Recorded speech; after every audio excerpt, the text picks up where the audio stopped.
Hello friends, welcome to the concept YouTube channel. मेरा नाम है विशाल चौहान और यूपीएससी सीएससी प्रीलिम्स के लिए मॉडर्न हिस्ट्री की हमने जो सीरीज शुरू करी है उसमें आज हम पढ़ने जा रहे हैं rise of independent states.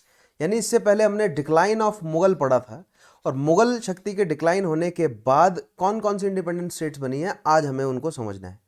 Right, यानी कि उनके एस्टेब्लिश होने के कारणों से लेकर किन किन लोगों ने एस्टेब्लिश किया है और उनसे रिलेटेड सारे जो जुड़े सवाल हैं आज हम उन्हें प्रिपेयर करेंगे। ठीक है, प्री ओरिएंटेड आज हमारा ये सेशन रहेगा, लेकिन मेंस के लिए कॉन्सेप्ट हम इन्हीं सेशन से प्रिपेयर करते हुए चलेंगे। लेकिन आज के टॉपिक पर बढ़ने से पहले मैं स्टूडेंट्स को बताना चाहूँगा कि अगर उन्होंने अभी तक मेरे प्रीवियस सेशंस नहीं देखे हैं so make sure they watch each and every previous video. Right, क्योंकि हमने एंशंट और मिडिवल की सीरीज जो है वो कवर कर दी है। ठीक है, पूरी उसके अलावा कल्चर के बहुत इंपॉर्टेंट टॉपिक्स हमारे अभी चल रहे हैं, आर्किटेक्चर हम कवर कर रहे हैं। ठीक है, उसके अलावा मॉडर्न हिस्ट्री में हमने डिक्लाइन ऑफ मुगल पढ़ा और आज का टॉपिक और आगे आने वाले सभी टॉपिक से जुड़े रहने के लिए और उन सभी टॉपिक्स की पीडीएफ अगर आपको चाहिए तो आपको मिलेंगी वो पीडीएफ्स मेरे टेलीग्राम चैनल पर। तो मैं यही कहना चाहूँगा कि पिछले सेशंस अगर आपने नहीं देखे हैं सो मेक श्योर कि आप पिछले सेशंस को ज़रूर कवर करें। उसके अलावा टेलीग्राम चैनल पर आपको मेरी स्पेशल क्लासेस के लिंक्स मिल जाएंगे। ये स्पेशल क्लासेस लाइव रहती हैं। इन लाइव क्लासेस में मैंने पहले प्रीवियस ईयर क्वेश्चंस की सीरीज खत्म करी है, प्री से ओरिएंटेड, जिसमें मैंने 20-25 साल के क्वेश्चंस को करवाया। मेरी आपसे रिक्वेस्ट है, अगर आपने इस सीरीज को फॉलो नहीं किया तो एटलीस्ट 2010 से 2020 तक के पेपर तो ज़रूर सॉल्व करें। उसके अलावा मोस्ट इंपॉर्टेंट क्वेश्चन की सीरीज हमारी चल रही है, जिसमें अभी मॉडर्न के एंशंट और मिडिवल की सीरीज हमने खत्म कर दी। इसमें एंशंट और मिडिवल के क्वेश्चंस, अब हमारे मॉडर्न के क्वेश्चन चल रहे हैं। लिंक आपको टेलीग्राम चैनल पर मिलेंगे मेरे, चौहान_सर_हिस्ट्री। लाइव क्लास में जरूर जुड़े, मॉडर्न से रिलेटेड बहुत इंपॉर्टेंट क्वेश्चंस, बहुत इंपॉर्टेंट डिस्कशंस हम करते हैं। उसके अलावा अगर आप मुझे डायरेक्ट मैसेज करना चाहते हैं इंस्टाग्राम पर तो इस सेम नाम से आपको मैं मिल जाऊंगा। अगर आपका कोई भी डाउट है यूपीएससी सीएससी से रिलेटेड तो आप मुझसे डायरेक्ट मैसेज, मतलब मुझसे इंस्टाग्राम के माध्यम से जो आप जुड़ सकते हैं। ठीक है, उसके अलावा अनअकैडमी लेकर आया आपके लिए subscription plans plus and iconic. अगर आप घर बैठे प्रिपेयर करना चाहते हैं थॉरली यूपीएससी सीएससी के लिए, जिसमें प्लस प्लान में आपको डेली की लाइव क्लासेस तो मिलती ही हैं, उसके अलावा हाईली स्ट्रक्चर्ड कोर्स मिलता है, live test and quizzes and unlimited access to the data और जो भी कंटेंट डलता है। उसके अलावा प्लस से आइकॉनिक प्लान्स जो है वो ऑलवेज बेटर रहते हैं, क्योंकि आइकॉनिक प्लान्स में एडिशनल फीचर्स हैं जैसे कि personal guidance, test analysis, expert guidelines, study material, study planner. ये एडिशनल फीचर्स हैं। प्लस वाले फीचर्स तो होंगे ही, लेकिन in addition to plus features ये फीचर आपको आइकॉनिक में और मिलेंगे। और अगर आपको 10% का डिस्काउंट चाहिए, अगर आप सब्सक्राइब करने जा रहे हैं 10% का डिस्काउंट चाहते हैं तो मेरा कोड यूज़ करेंगे चौहान_सर_हिस्ट्री, और जो कि मैं हाईली रिकमेंड करता भी हूँ, क्योंकि यही सही समय है आप अपने प्रिपरेशन को थॉरली शुरू करें। और मैं आपको बार बार बोलता हूँ कि खुद पर इन्वेस्ट करने की आदत आपको डालनी पड़ेगी, खुद पर इन्वेस्ट आपको करना ही पड़ेगा। इसलिए एटलीस्ट शुरू में अगर आप ट्राई करना चाहते हैं तो 1 मंथ या 3 मंथ का ट्रायल आप डेफिनेटली ले सकते हैं, क्योंकि इंडिया के बेस्ट टीचर्स से आपको पढ़ने का मौका मिलता है अगर आप सब्सक्राइब करते हैं अनअकैडमी के सब्सक्रिप्शन प्लान्स को, प्लस या आइकॉनिक। और अगर आप जीएस प्लस ऑप्शनल लेते हैं तो आपको 25% प्लस 10% डिस्काउंट मिलता है। 10% डिस्काउंट आपको मिलेगा मेरा रेफरल कोड यूज़ करने से, और 25% जो है वो जीएस प्लस ऑप्शनल अगर आप एक साथ 1 साल या 2 साल का लेते हैं।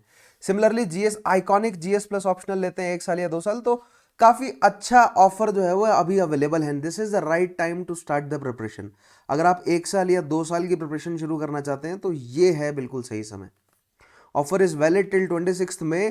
डेफिनेटली आप मेरा कोड यूज़ करके सब्सक्राइब करें अगर आप शुरू करना चाहते हैं थॉरो प्रिपरेशंस यूपीएससी सीएससी के लिए। उसके अलावा weekly 1-on-1 personal mentoring is available.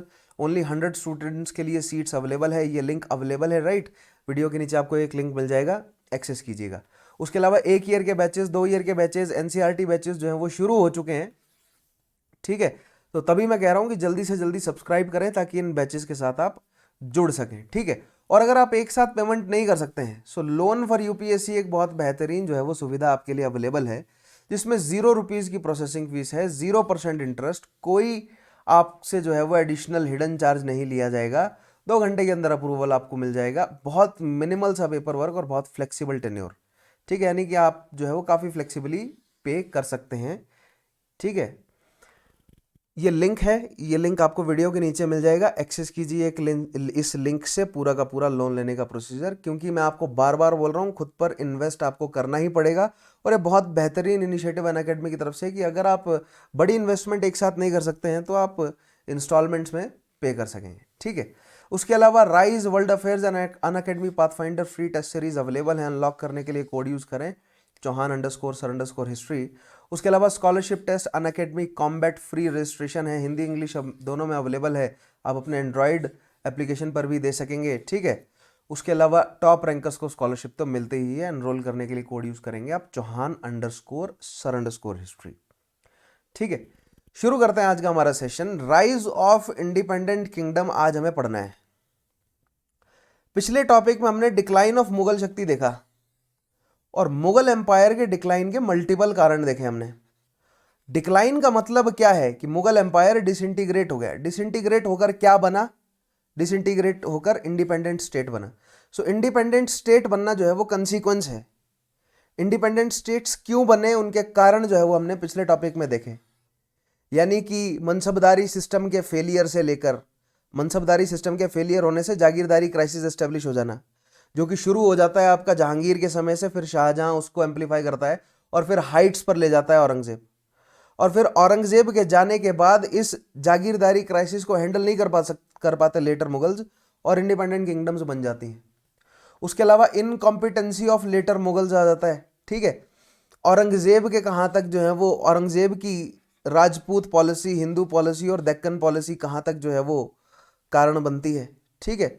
और उसके अलावा हमने जो कोर्ट फैक्शंस बनते हुए देखे, ठीक है। तुरानियों, ईरानियों, अफगानियों और हिंदुस्तानियों में जो कंपटीशन चलता रहा कि मतलब ताकतवर मुगल शासक के जाने के बाद जो है वो कठपुतली मुगल शासक कौन बनाएगा, ठीक है। तो तुरानी, ईरानी, अफगानियों और हिंदुस्तानियों में कॉन्फ्लिक्ट चलता रहा। तो ये डिक्लाइन के कारण हमने देखे पिछले टॉपिक में। आज हम देखेंगे कि कंसीक्वेंस क्या हुआ।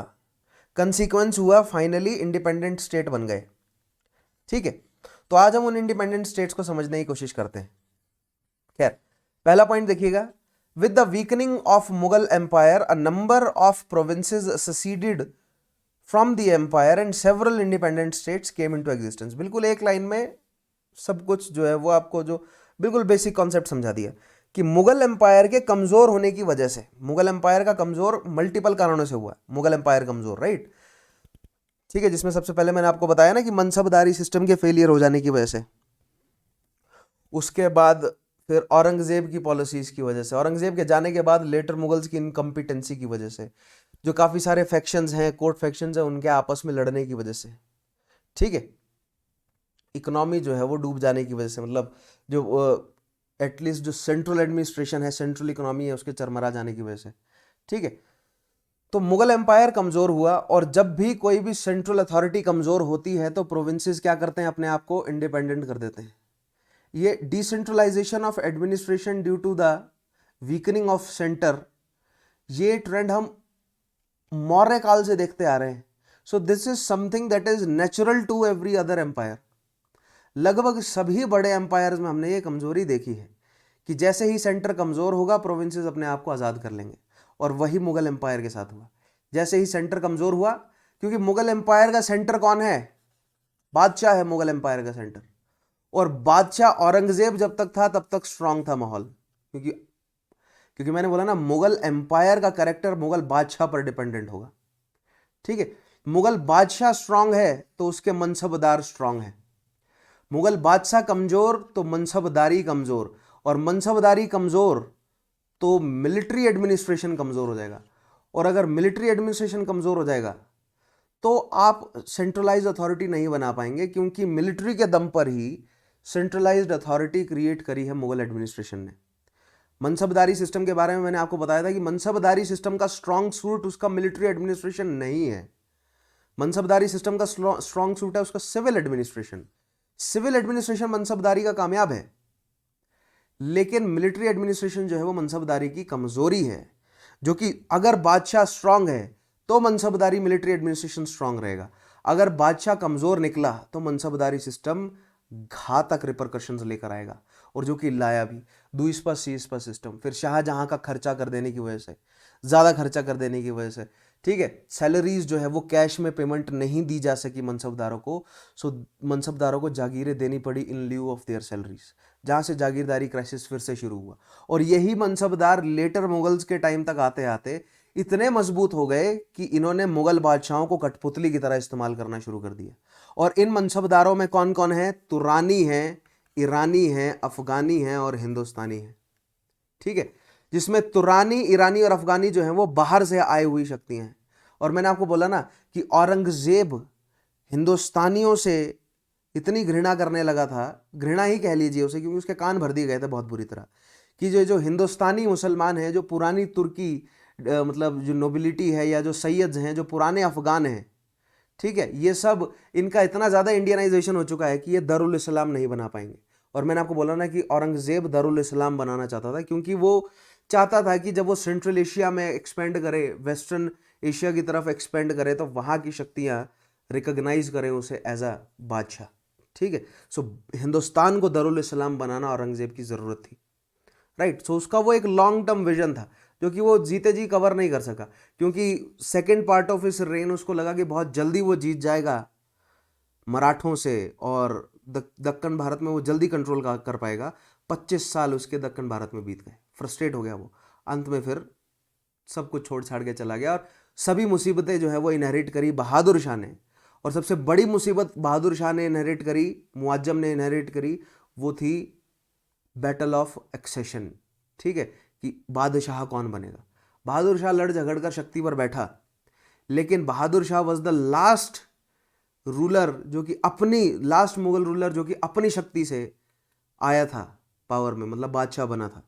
उसके बाद सभी जो है वो कठपुतली शासक रहे, ठीक है। जहांगीर शाह से शुरू कर देंगे हम। तो ये सब क्यों हुआ? क्योंकि जो कोर्ट फैक्शंस हैं ये मजबूत हो गए। मैंने आपको समझाया था ना, दूसरा सीसपा सिस्टम की वजह से जो नोबिलिटी है उसके पास ज्यादा बड़ी सेना हो गई। किससे?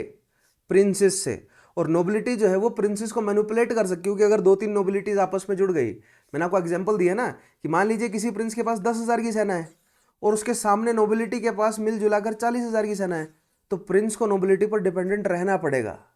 वही हुआ भी। जुल्फिकार खान, सैयद ब्रदर्स, ठीक है, मोहम्मद आमी खां और उसके अलावा किलीच खां, ठीक है, एंड सब्सिक्वेंटली बहुत सारे ऐसे वजीर, और फिर अंग्रेज़ों ने ये सेम काम करना शुरू किया। मुगल बादशाहों को, तिमूरियों को जो है वो कठपुतलियों की तरह इस्तेमाल किया उन्होंने, राइट। सो आई होप ये बैकग्राउंड आपके पास प्रिपेयर्ड होगा। पिछले सेशंस का ये सारा जो है वो हमने जो डिक्लाइन ऑफ मुगल में जो मैंने आपको ये पूरे कॉन्सेप्ट समझाए थे, आई होप आपके दिमाग में वो सेट होंगे, ठीक है। सो विद दैट थॉट अब शुरू करते हैं हमारे आज के सेशन को। बैकग्राउंड आपके पास प्रिपेयर्ड है कि डिक्लाइन ऑफ मुगल से हमें जोड़ना है, ठीक है। ये पूरी सीरीज है, ये पूरी कहानी है, ये जुड़ते चले जाएंगे सारे टॉपिक्स, इसलिए बीच में एक भी टॉपिक आपको मिस नहीं करना है। तभी मैं बोलता हूं कि सारे टॉपिक्स को थॉरली फॉलो करें, ठीक है।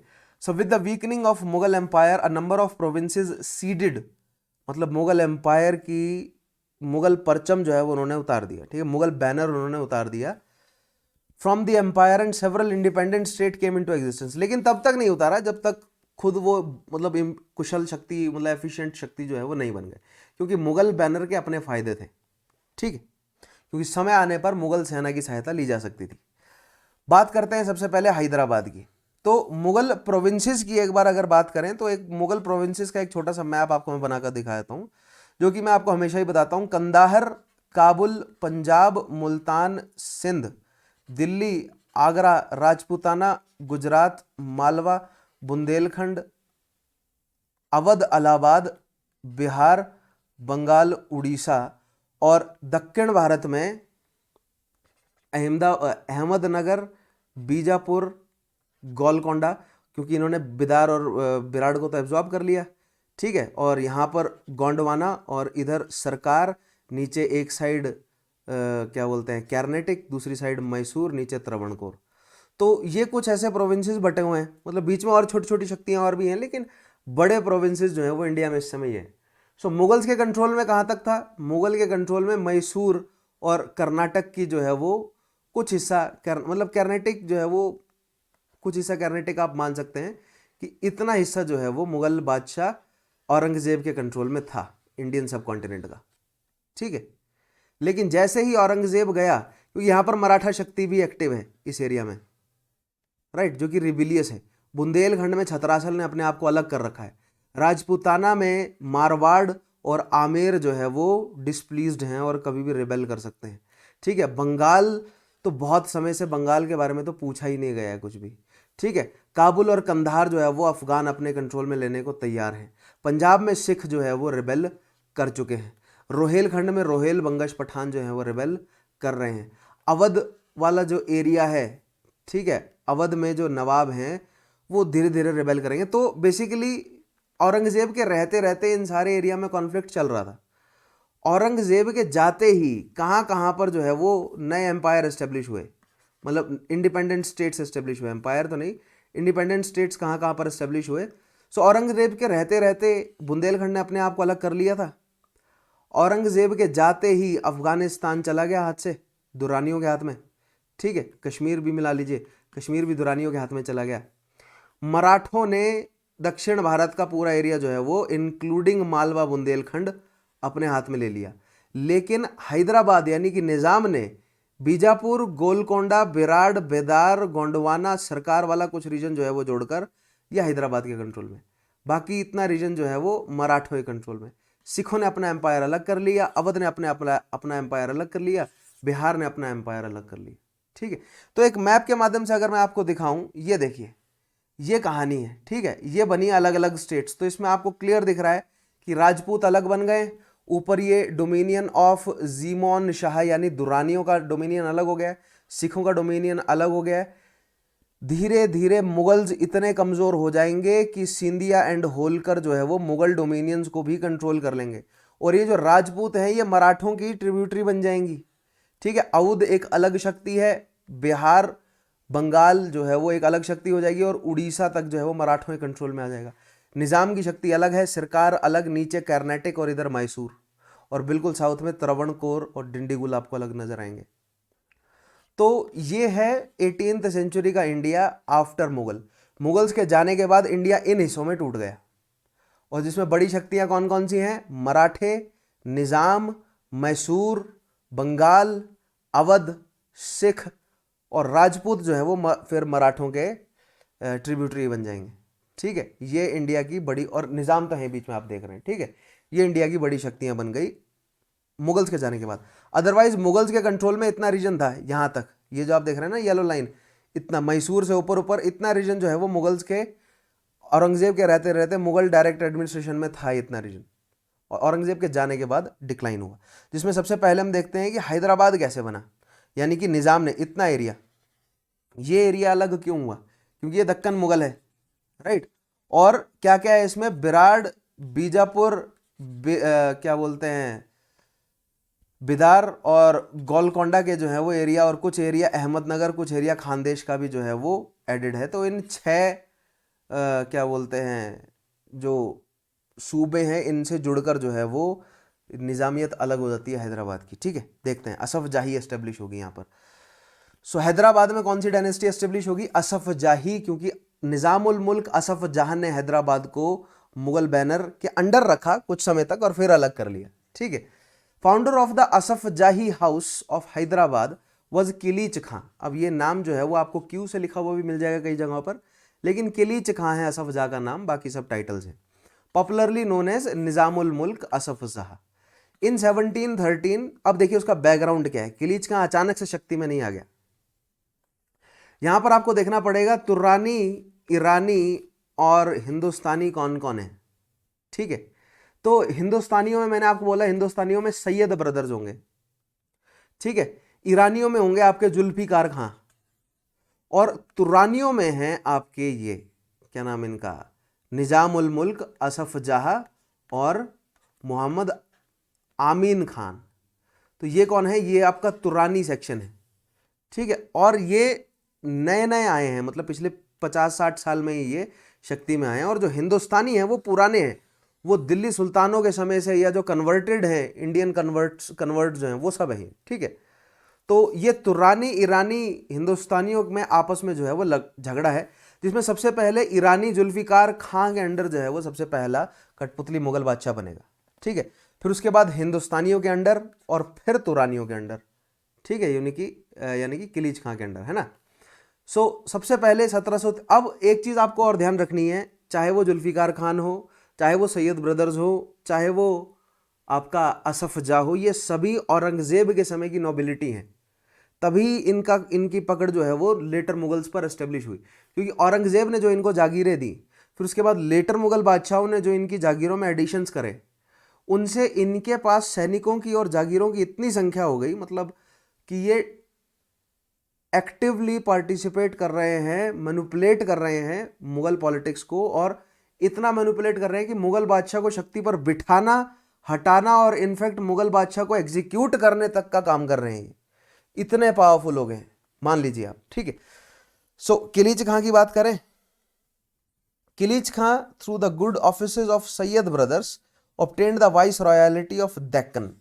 1713 तक दक्कन वाला रीजन इंक्लूडिंग बीजापुर, अहमदनगर, खानदेश, बिराड़, बिदार, गोलकोंडा, ये सब जो है वो दक्कन मुगल कहलाता था। मराठों का रीजन छोड़ दिया जाए। ठीक है, तो दक्कन मुगल का वाइस रॉय यानी दक्कन मुगल का गवर्नर जो है वो किसको बिठाया? किलीच खां को। ठीक है, लेकिन कुछ समय बाद 1715 हुसैन अली ने रिप्लेस कर दिया, फिर हुसैन अली बैठ गया खुद। ठीक है, उसके बाद after the assassination of Hussain Ali in 1720, अब देखिए सैयद ब्रदर्स ने ही बिठाया किलीच खां को दक्कन में वाइसरॉय की तरह और उसको हटा दिया। तो सैयद ब्रदर्स जो है वो बेसिकली क्या कर रहे थे कि जो तुरानी और जो ईरानी नोबिलिटी है उसको हटाकर हिंदुस्तानी नोबिलिटी को अपॉइंट करने का काम कर रहे थे। अब हिंदुस्तानी नोबिलिटी में जो राजपूत राजा हैं वो भी अन्य हिंदू राजाओं में यानी कि जाट हैं, गुजर हैं, ठीक है, सतनामी हैं, इनको इंपॉर्टेंट पोस्ट प्रोवाइड कर रहे थे। या उसके अलावा जो इंडियन मुस्लिम्स हैं, जो कन्वर्ट हैं, ठीक है, इंडियन मुस्लिम्स हैं, या जो पुराने दिल्ली सल्तनत के समय के जो मुसलमान हैं, राइट, उन सबको इंपॉर्टेंट पोस्ट पर अपॉइंट करने का काम कर रहे थे सैयद ब्रदर्स। इससे हो क्या रहा था कि तुरानी और ईरानी जो कि अभी पिछले लेटेस्ट 50-60 साल में शक्तिशाली हुए थे, उनकी शक्ति होती जा रही थी कमजोर। लेकिन वो लोग कमजोर तो थे नहीं, उनके पास भी ठीक ठाक जमींदारी थी, ठीक ठाक जागीरें थी उनके पास, राइट। तो उन्होंने आपस में कंस्पायर किया और पहले हुसैन अली और फिर अब्दुल्ला दोनों को जो है वो रास्ते से हटाया, यानी सैयद ब्रदर्स को रास्ते से हटाया। और ये रास्ते से हटाने का काम किसने किया है? असफ जाह यानी किलीच खान और दूसरा मोहम्मद आमीन खान ने मिलकर मदद करी है। किसकी? यंग बादशाह मोहम्मद शाह की मदद करी है कि सैयद ब्रदर से पीछा छुड़ाया जाए। तो 1720 में हुसैन अली खान को एग्जीक्यूट करवा दिया गया। ठीक है, fortune again smiled on Kilich Khan and he was appointed subedar of Deccan. उसको सूबेदारी दे दी गई फिर से दक्कन की। फिर उसके बाद दक्कन से उसको बुला लिया गया Delhi. 1722 the Nizam was appointed वजीर एट दिल्ली। उसको वजीर बनाकर बिठाया गया दिल्ली में। मोहम्मद शाह ने अपने साइड में बिठाया। क्यों बिठाया? क्योंकि सैयद ब्रदर्स को हटाने में किलीच खां का हाथ था। ठीक है, लेकिन अब सिंपल सी बात है, ठीक है, ये तुरानी फैक्शन का है। किलीच खां जो है क्या है? वो तुरानी है। अगर कोई तुरानी शक्ति में आया है तो अब ईरानी और हिंदुस्तानी उसके खिलाफ जो है वो कॉन्स्पिरेसी करना शुरू कर देंगे। अब किलीच खां जो है वो औरंगजेब के समय का नोबल है, यानी बहुत डिसिप्लिन्ड, मतलब औरंगजेब सबको खींच के रखता था, डिसिप्लिन रखता था, तो किलीच खां भी डिसिप्लिन था, सैयद ब्रदर्स भी फेयरली डिसिप्लिन्ड थे। ठीक है, किलीच खां की डिसिप्लिन की वजह से और किलीच खां जिस तरह अफेयर्स जो है वो अपने कंट्रोल में लिए जा रहा था और काफ़ी अच्छा जो है वो एडमिनिस्ट्रेशन उसने सेटअप करने की कोशिश करी थी, जो ईरानी और हिंदुस्तानी जो फैक्शंस हैं उन्होंने मोहम्मद शाह के जो है वो रंगीले कान भरने शुरू कर दिए कि देखो तुम्हें शक्ति से हटा देगा ये, पहले भी बादशाह को मारा गया, कोई बड़ी बात नहीं है, ऐसा ना हो कि ये तुम्हें चक दे। ठीक है, तो इससे हुआ क्या? His strict discipline provoked dislike and jealousy among the flatterers of sovereign. Soon the Nizam felt very unhappy and set his heart on the viceroyalty of Deccan. ठीक है, तो बादशाह हो गया परेशान। बादशाह जो है वो मतलब उसके कान भर दिए गए। बादशाह को लगा कि निज़ामुल मुल्क तो ऐसा ना हो कि कल को मेरे को शक्ति से हटा दे, निज़ामुल मुल्क की पॉपुलैरिटी बढ़ती जा रही है। तो बादशाह ने निज़ामुल मुल्क के काम में दखल देना शुरू कर दिया। 2 साल 1722 से मतलब 1722 से 1723 तक, मतलब 1 या 1.5 साल जो है वो ये सब मतलब प्रॉब्लम्स सहता रहा निज़ाम उल मुल्क। फिर एक बार उसने हंटिंग के एक्सपीडिशन पर निकलने का बहाना लिया, वो दिल्ली से बाहर निकला, और दिल्ली से बाहर क्या निकला तो सीधा हैदराबाद जाकर रुका, और हैदराबाद जाकर उसने हैदराबाद का वहाँ पर जो अपॉइंटेड था, जो भी गवर्नर था, उसको शक्ति से हटाया और खुद बैठ गया। ठीक है। सो 1720 से 1948 तक जो है वो हैदराबाद की असफ जाही एस्टेब्लिश रही है, ध्यान रखेंगे आप। ठीक है। सो इसकी बाउंड्रीज आप देख रहे हैं, तुंगभद्रा का द्वाब जो है वो इनके कंट्रोल में है। ठीक है। कृष्णा और गोदावरी के बीच का जो रीजन है ये इनके कंट्रोल में। यहाँ पर हैदराबाद, वरंगल जो है वो इंपॉर्टेंट शहर पड़ते हैं, लेकिन अनफॉर्चुनेटली कोस्ट लाइन नहीं है इनके पास, लेकिन कोस्ट लाइन पर इन्फ्लुएंस बहुत है। ठीक है, क्योंकि हाईली प्रोडक्टिव रीजन तुंगभद्रा इनके पास है ना। तो इस मैप में तो मैंने आपको दिखाया ये है निज़ाम की dominions. As wazir he had added Malwa and Gujarat to subedari of Deccan. ठीक है। अब देखिए, अब यहां पर ये खेल खेल रहा है, मालवा और गुजरात की सूबेदारी जो है वो दक्कन के अंडर जो उसने ऐड करी, कि मालवा और ये जो गुजरात है ये दक्कन, जो भी मतलब दक्कन मुगल जो है वो उसके कंट्रोल में रहेगा। लेकिन प्रॉब्लम ये है कि गुजरात और मालवा वाले रीजन पर नज़र जो है वो मराठों की भी है। दैट मीन्स दक्कन मुगल का कॉन्फ्लिक्ट मराठों से भी चलता रहेगा, और मराठों के साथ Jahandar Shah as well as फिर उसके बाद फारूक सियार और मोहम्मद शाह, सबकी पॉलिसी कंसिलिएटरी रही है। उन्होंने इवेंचुअली मराठों को सरदेशमुखी और चौथ दोनों कलेक्ट करने का पूरी छूट दी है कि इस रीजन में सरदेशमुखी और चौथ आप कलेक्ट करो, लेकिन निज़ाम के एरिया में आप, मतलब हैदराबाद वाले एरिया में आप जो है वो इन्फिल्ट्रेट नहीं करेंगे, यहाँ से आप सरदेशमुखी और चौथ जो है वो नहीं कलेक्ट कर सकते। ठीक है। Towards the end of 1723 on the pretext of going out of hunting expedition the Nizam headed towards Deccan. So 1723 में हंटिंग के लिए निकला और डेक्कन की तरफ चल दिया। मोहम्मद शाह को लगा, जब ये बात पता चली कि उसका वजीर जो है वो अब दिल्ली में नहीं बैठ रहा है, वो दक्कन चला गया, और उसने वजीरत जो है वो छोड़ दिया विदाउट गिविंग एनी नोटिस, बगैर बताए कि मैं वजीरत छोड़ रहा हूँ, और सीधा जो है बगैर बताए चला गया। मोहम्मद शाह को ऑफेंड लगा कि मुगल बादशाह की तौहीन कर दी यहाँ तो। By Nizam appointed Mubariz Khan as viceroy of Deccan. So उसने, अब दक्कन जो है वो है तो मुगल, मतलब नॉमिनली तो मुगल एम्पायर के अंडर ही है वो, ठीक है, लेकिन एडमिनिस्ट्रेशन जो है वो निज़ाम अपना खुद का चला रहा है वहाँ पर। तो मुगल बादशाह मोहम्मद शाह ने अपनी तरफ से दक्कन का एक वाइसरॉय अपॉइंट कर दिया। ठीक है, जो कि कौन था? मुबारिज खां। अब मुबारिज खां जब गया दक्कन में, और मुबारिज खां को यह बोला गया कि निज़ाम को जिंदा या मुर्दा पकड़कर दिल्ली कोर्ट में पेश किया जाए। ठीक है, with instructions that he should send Nizam dead और अलाइव टू द कोर्ट। अब निज़ाम को यह बात पता चली कि मुबारिज खां आ रहा है दक्षिण में, ठीक है, तो निज़ाम ने बैटल के लिए तैयारी करी, और यहाँ पर मुबारिज खां जो कि रिप्रेजेंट कर रहा है मुगल आर्मी को, और दक्कन की, मतलब दक्कन का जो निज़ाम है यानी हैदराबाद का जो निज़ाम है असफ जाह, इन दोनों के बीच में एक बैटल होती है। The Nizam however prove too strong for Mubariz Khan and the latter was killed at the battle of Shakar Kheda. तो शक्र खेड़ा की जो बैटल है, बहुत ध्यान रखेंगे आप, अक्टूबर 1724 में शक्र खेड़ा की बैटल में मुगल आर्मी को निज़ाम ने हरा दिया, और फिर मोहम्मद शाह जो है वो दूसरा एक्सपीडिशन भेजने की स्थिति में नहीं था, और उसने चुपचाप जो है वो निज़ाम, मतलब उस, अब देखिए यहाँ पर क्या रिलेशन बन रहा है। मोहम्मद शाह ने एक्सेप्ट किया कि निज़ाम उल मुल्क हैदराबाद का गवर्नर है under Mughal empire. So according to Mughal empire, देखिएगा, अकॉर्डिंग टू मुगल बादशाह एम्पायर अभी दक्षिण तक है। मुगल बादशाह के अकॉर्डिंग क्या है कि इतना एम्पायर है हमारा अभी, ठीक है, लेकिन मराठों को सरदेशमुखी और चौथ जो है वो कलेक्ट करने की अपना रीजनल मतलब रीजनल अटोनमिटी सारी कुछ है, लेकिन है ये मुगल बैनर के अंडर। ठीक है, निज़ाम को अपनी रीजनल अटोनमिटी पूरी है, ठीक है, टैक्स देने की कोई ज़रूरत नहीं है, सेना प्रोवाइड करने की पूरी कोई ज़रूरत नहीं है, लेकिन है ये मुगल झंडे के अंदर। बंगाल जो है वो अपना एडमिनिस्ट्रेशन खुद चला रहा है, ठीक है, अपनी मतलब टैक्स वगैरह कुछ नहीं दे रहा, राइट, लेकिन है ये मुगल बैनर के अंडर। तो बंगाल, हैदराबाद, मराठे थे तो अभी मुगल बैनर के अंडर ही, लेकिन रीजनल ऑटोनॉमिटी थी उनके पास, टैक्स कलेक्शन की पूरी आज़ादी थी, और मुगल बादशाह को वो टैक्स नहीं दे रहे थे। क्यों नहीं दे रहे थे? क्योंकि ये मोस्टली सारे क्या थे, ये मोस्टली सारे जागीरदार थे, और जागीरदारों को जागीरें दी ही गई है इन ल्यू ऑफ देयर सैलरी। ठीक है, तो जब जागीरें ही बांट दी हैं सारी, तो वहां से तो वो टैक्स इकट्ठा कर ही नहीं सकते, क्योंकि अब तो वो हेरिडिटरी हो गई। किनकी? जागीरदारों की। समझ रहे हैं आप? तो केवल एक नॉमिनल हेड जो है वो मुगल बादशाह को मान लिया इन सब ने। क्यों? क्योंकि it is good for business ना। ठीक है, क्योंकि अगर मुगल ठप्पा लगा है, ठीक है, मतलब कि अगर सामान पर एक्सपोर्ट पर, यहां से जो भी एक्सपोर्ट हो रहा है, अगर उस पर मुगल ठप्पा लगा है तो फारसी ईरानी जो है वो काफ़ी अच्छे से ट्रेड करेंगे।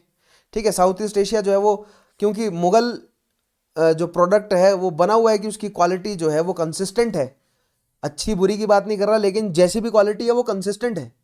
तो जब तक मुगल बैनर का फायदा है तब तक जो है वो मराठे भी मुगल बैनर के अंडर रहे, बंगाल भी मुगल बैनर के अंडर रहा, हैदराबाद भी मुगल बैनर के अंडर रहा, लेकिन प्रोविंशियल अटॉनमी उनके पास थी, टैक्स उनको देने की ज़रूरत नहीं थी। इनफैक्ट सब कुछ वो, मतलब पूरी तरह वो इंडिपेंडेंट ही थे, बस नाम भर को वो मुगल बादशाह के अंडर थे। ठीक है, Nizam was now the master of the situation in the Deccan. Finding himself helpless, the emperor confirmed Nizam as viceroy of Deccan in 1725 and conferred on him the title of Asaf जहाँ।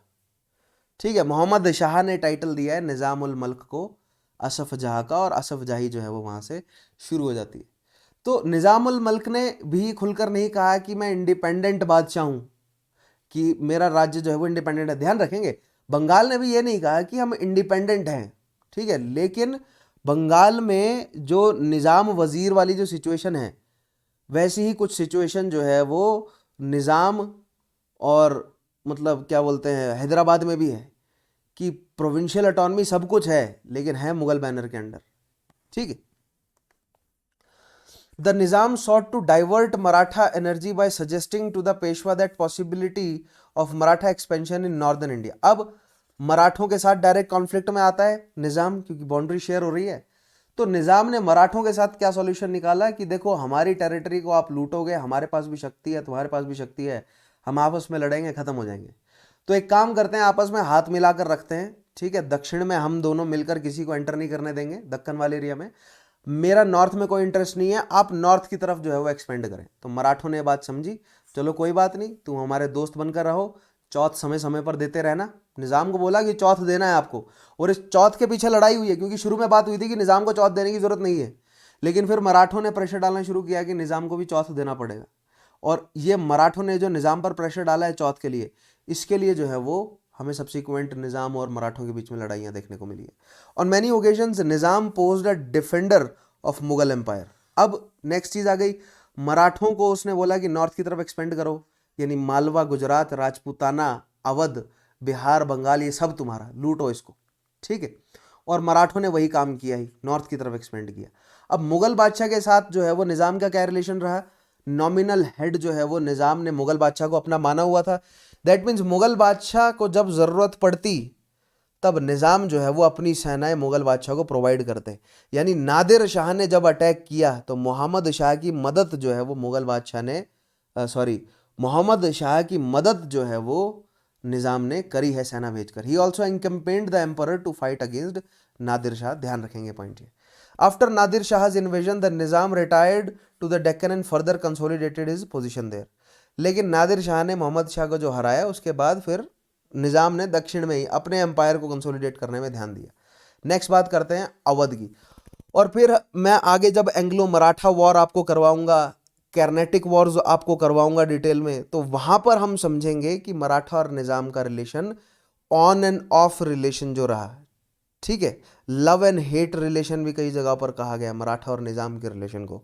तो ये जो on end of relation Maratha और निज़ाम का रहा है, ये कभी चौथ के लिए लड़ाई, कभी सरदेश मुखे के लिए लड़ाई, कभी मैसूर के पीछे लड़ाई, कभी अंग्रेजों की वजह से इनके बीच में लड़ाई। तो ये कॉन्फ्लिक्ट जो है वो चलता रहा, क्योंकि बाउंड्रीज तो शेयर हो ही रही हैं।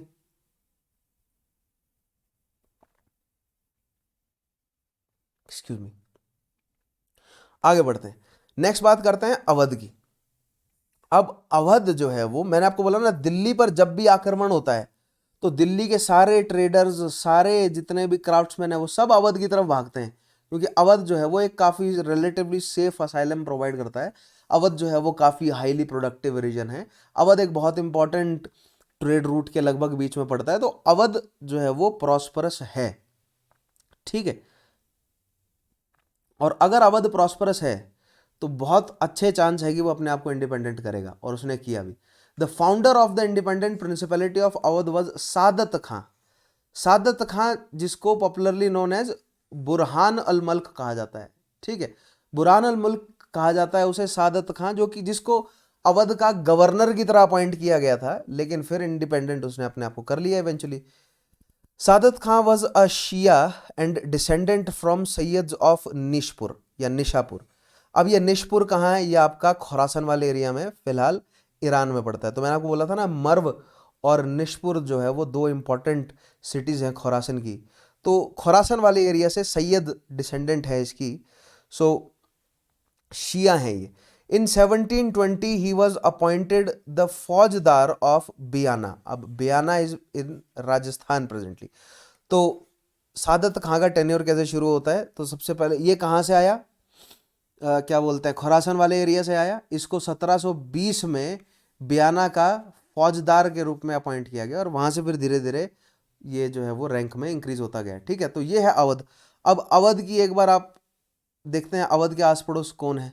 तो अवध में इंपॉर्टेंट शहर देखिए कौन कौन है। सबसे पहले तो लखनऊ उसकी कैपिटल, रोहेलखंड जो है वो अवध के रीजन में ही पड़ रहा है। ठीक है, उसके अलावा मुरादाबाद, बरेली, कानपुर और नीचे इलाहाबाद जो है वो लगभग, इलाहाबाद जो है वो बाउंड्री पे ही है, बिल्कुल बाउंड्री पे। ठीक है, मराठों और अवध की बाउंड्री पे। और दूसरी साइड जो है वो बिहार और बंगाल की बाउंड्री जो है वो लग रही है अवध के साथ। तो अवध को फिर बफर की तरह भी यूज़ किया अंग्रेज़ों ने। ठीक है, अवध को बफर की तरह यूज़ किया मराठों के खिलाफ, रोहेलों के खिलाफ, और इधर ऊपर जो है वो अफगानियों के खिलाफ या सिखों के खिलाफ जो है वो अंग्रेज़ों ने बफर की तरह यूज़ किया।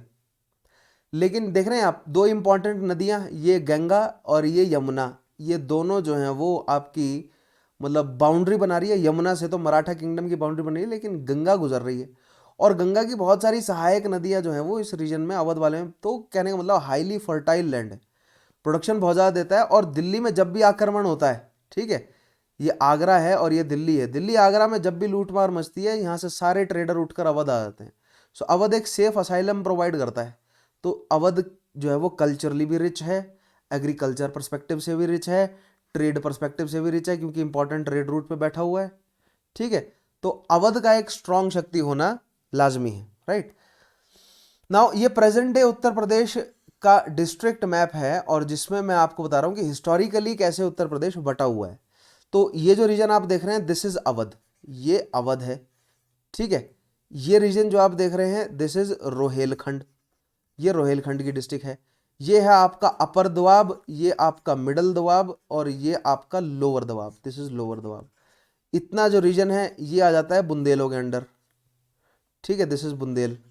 और ये जो रीजन है इसको कहा जाता है पूर्वांचल। ठीक है, ये पूर्वांचल आ गया आपका।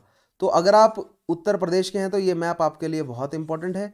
इस मैप को डिस्ट्रिक्ट बाय डिस्ट्रिक्ट जो है वो देख लीजिएगा कि अवध में कौन कौन सी डिस्ट्रिक्ट पड़ती है। तो मैं इंपॉर्टेंट शहर आपको बता देता हूँ, ठीक है, कि उत्तर प्रदेश का कौन सा इंपॉर्टेंट शहर जो है वो, कौन सा इंपॉर्टेंट डिस्ट्रिक्ट अवध में पड़ता है। तो आप क्लियरली देख लीजिए, एक तो 32 में आप यहाँ पर पाएंगे कि ये रहा आपका लखनऊ। ठीक है, लखनऊ आपका अवध में है, राइट। और ये 29 और 30 आप देख रहे हैं, ये लोअर दोआब, ये कानपुर है, कानपुर होगा, देखिए, हाँ ये रहा कानपुर है। ठीक है, ये आपका लोअर दोआब में, बिल्कुल अवध के पड़ोस में।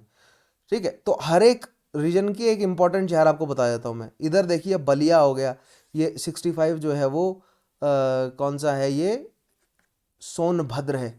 उसके अलावा अगर बुंदेलखंड की बात करेंगे आप तो 66 देखिएगा आपका ललितपुर हो गया। 38 46 जो है वो इम्पोर्टेंट है।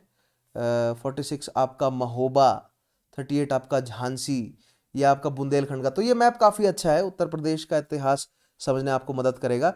मिडल दोआब की बात करें तो सबसे इम्पॉर्टेंट रीजन है मिडल दोआब का, जो कि आपका आगरा नज़र आएगा आपको। देखिए हाथरस है, मथुरा है, ठीक है, आगरा है, ये आपका सब जो है वो मिडल दोआब में, राइट। और अपर दोआब की बात करेंगे आप तो अपर दोआब में मुजफ्फरनगर से लेकर मेरठ से लेकर गाजियाबाद से लेकर ये सब जो है वो आपके अपर दोआब में। तो अगर आप उत्तर प्रदेश के हैं तो ये मैप आपके लिए काफ़ी फ्रूटफुल रहने वाला है। डेफिनेटली इस मैप को अच्छे से फॉलो कीजिएगा, पीडीएफ में आपको ये मैप मिल जाएगा, ठीक है।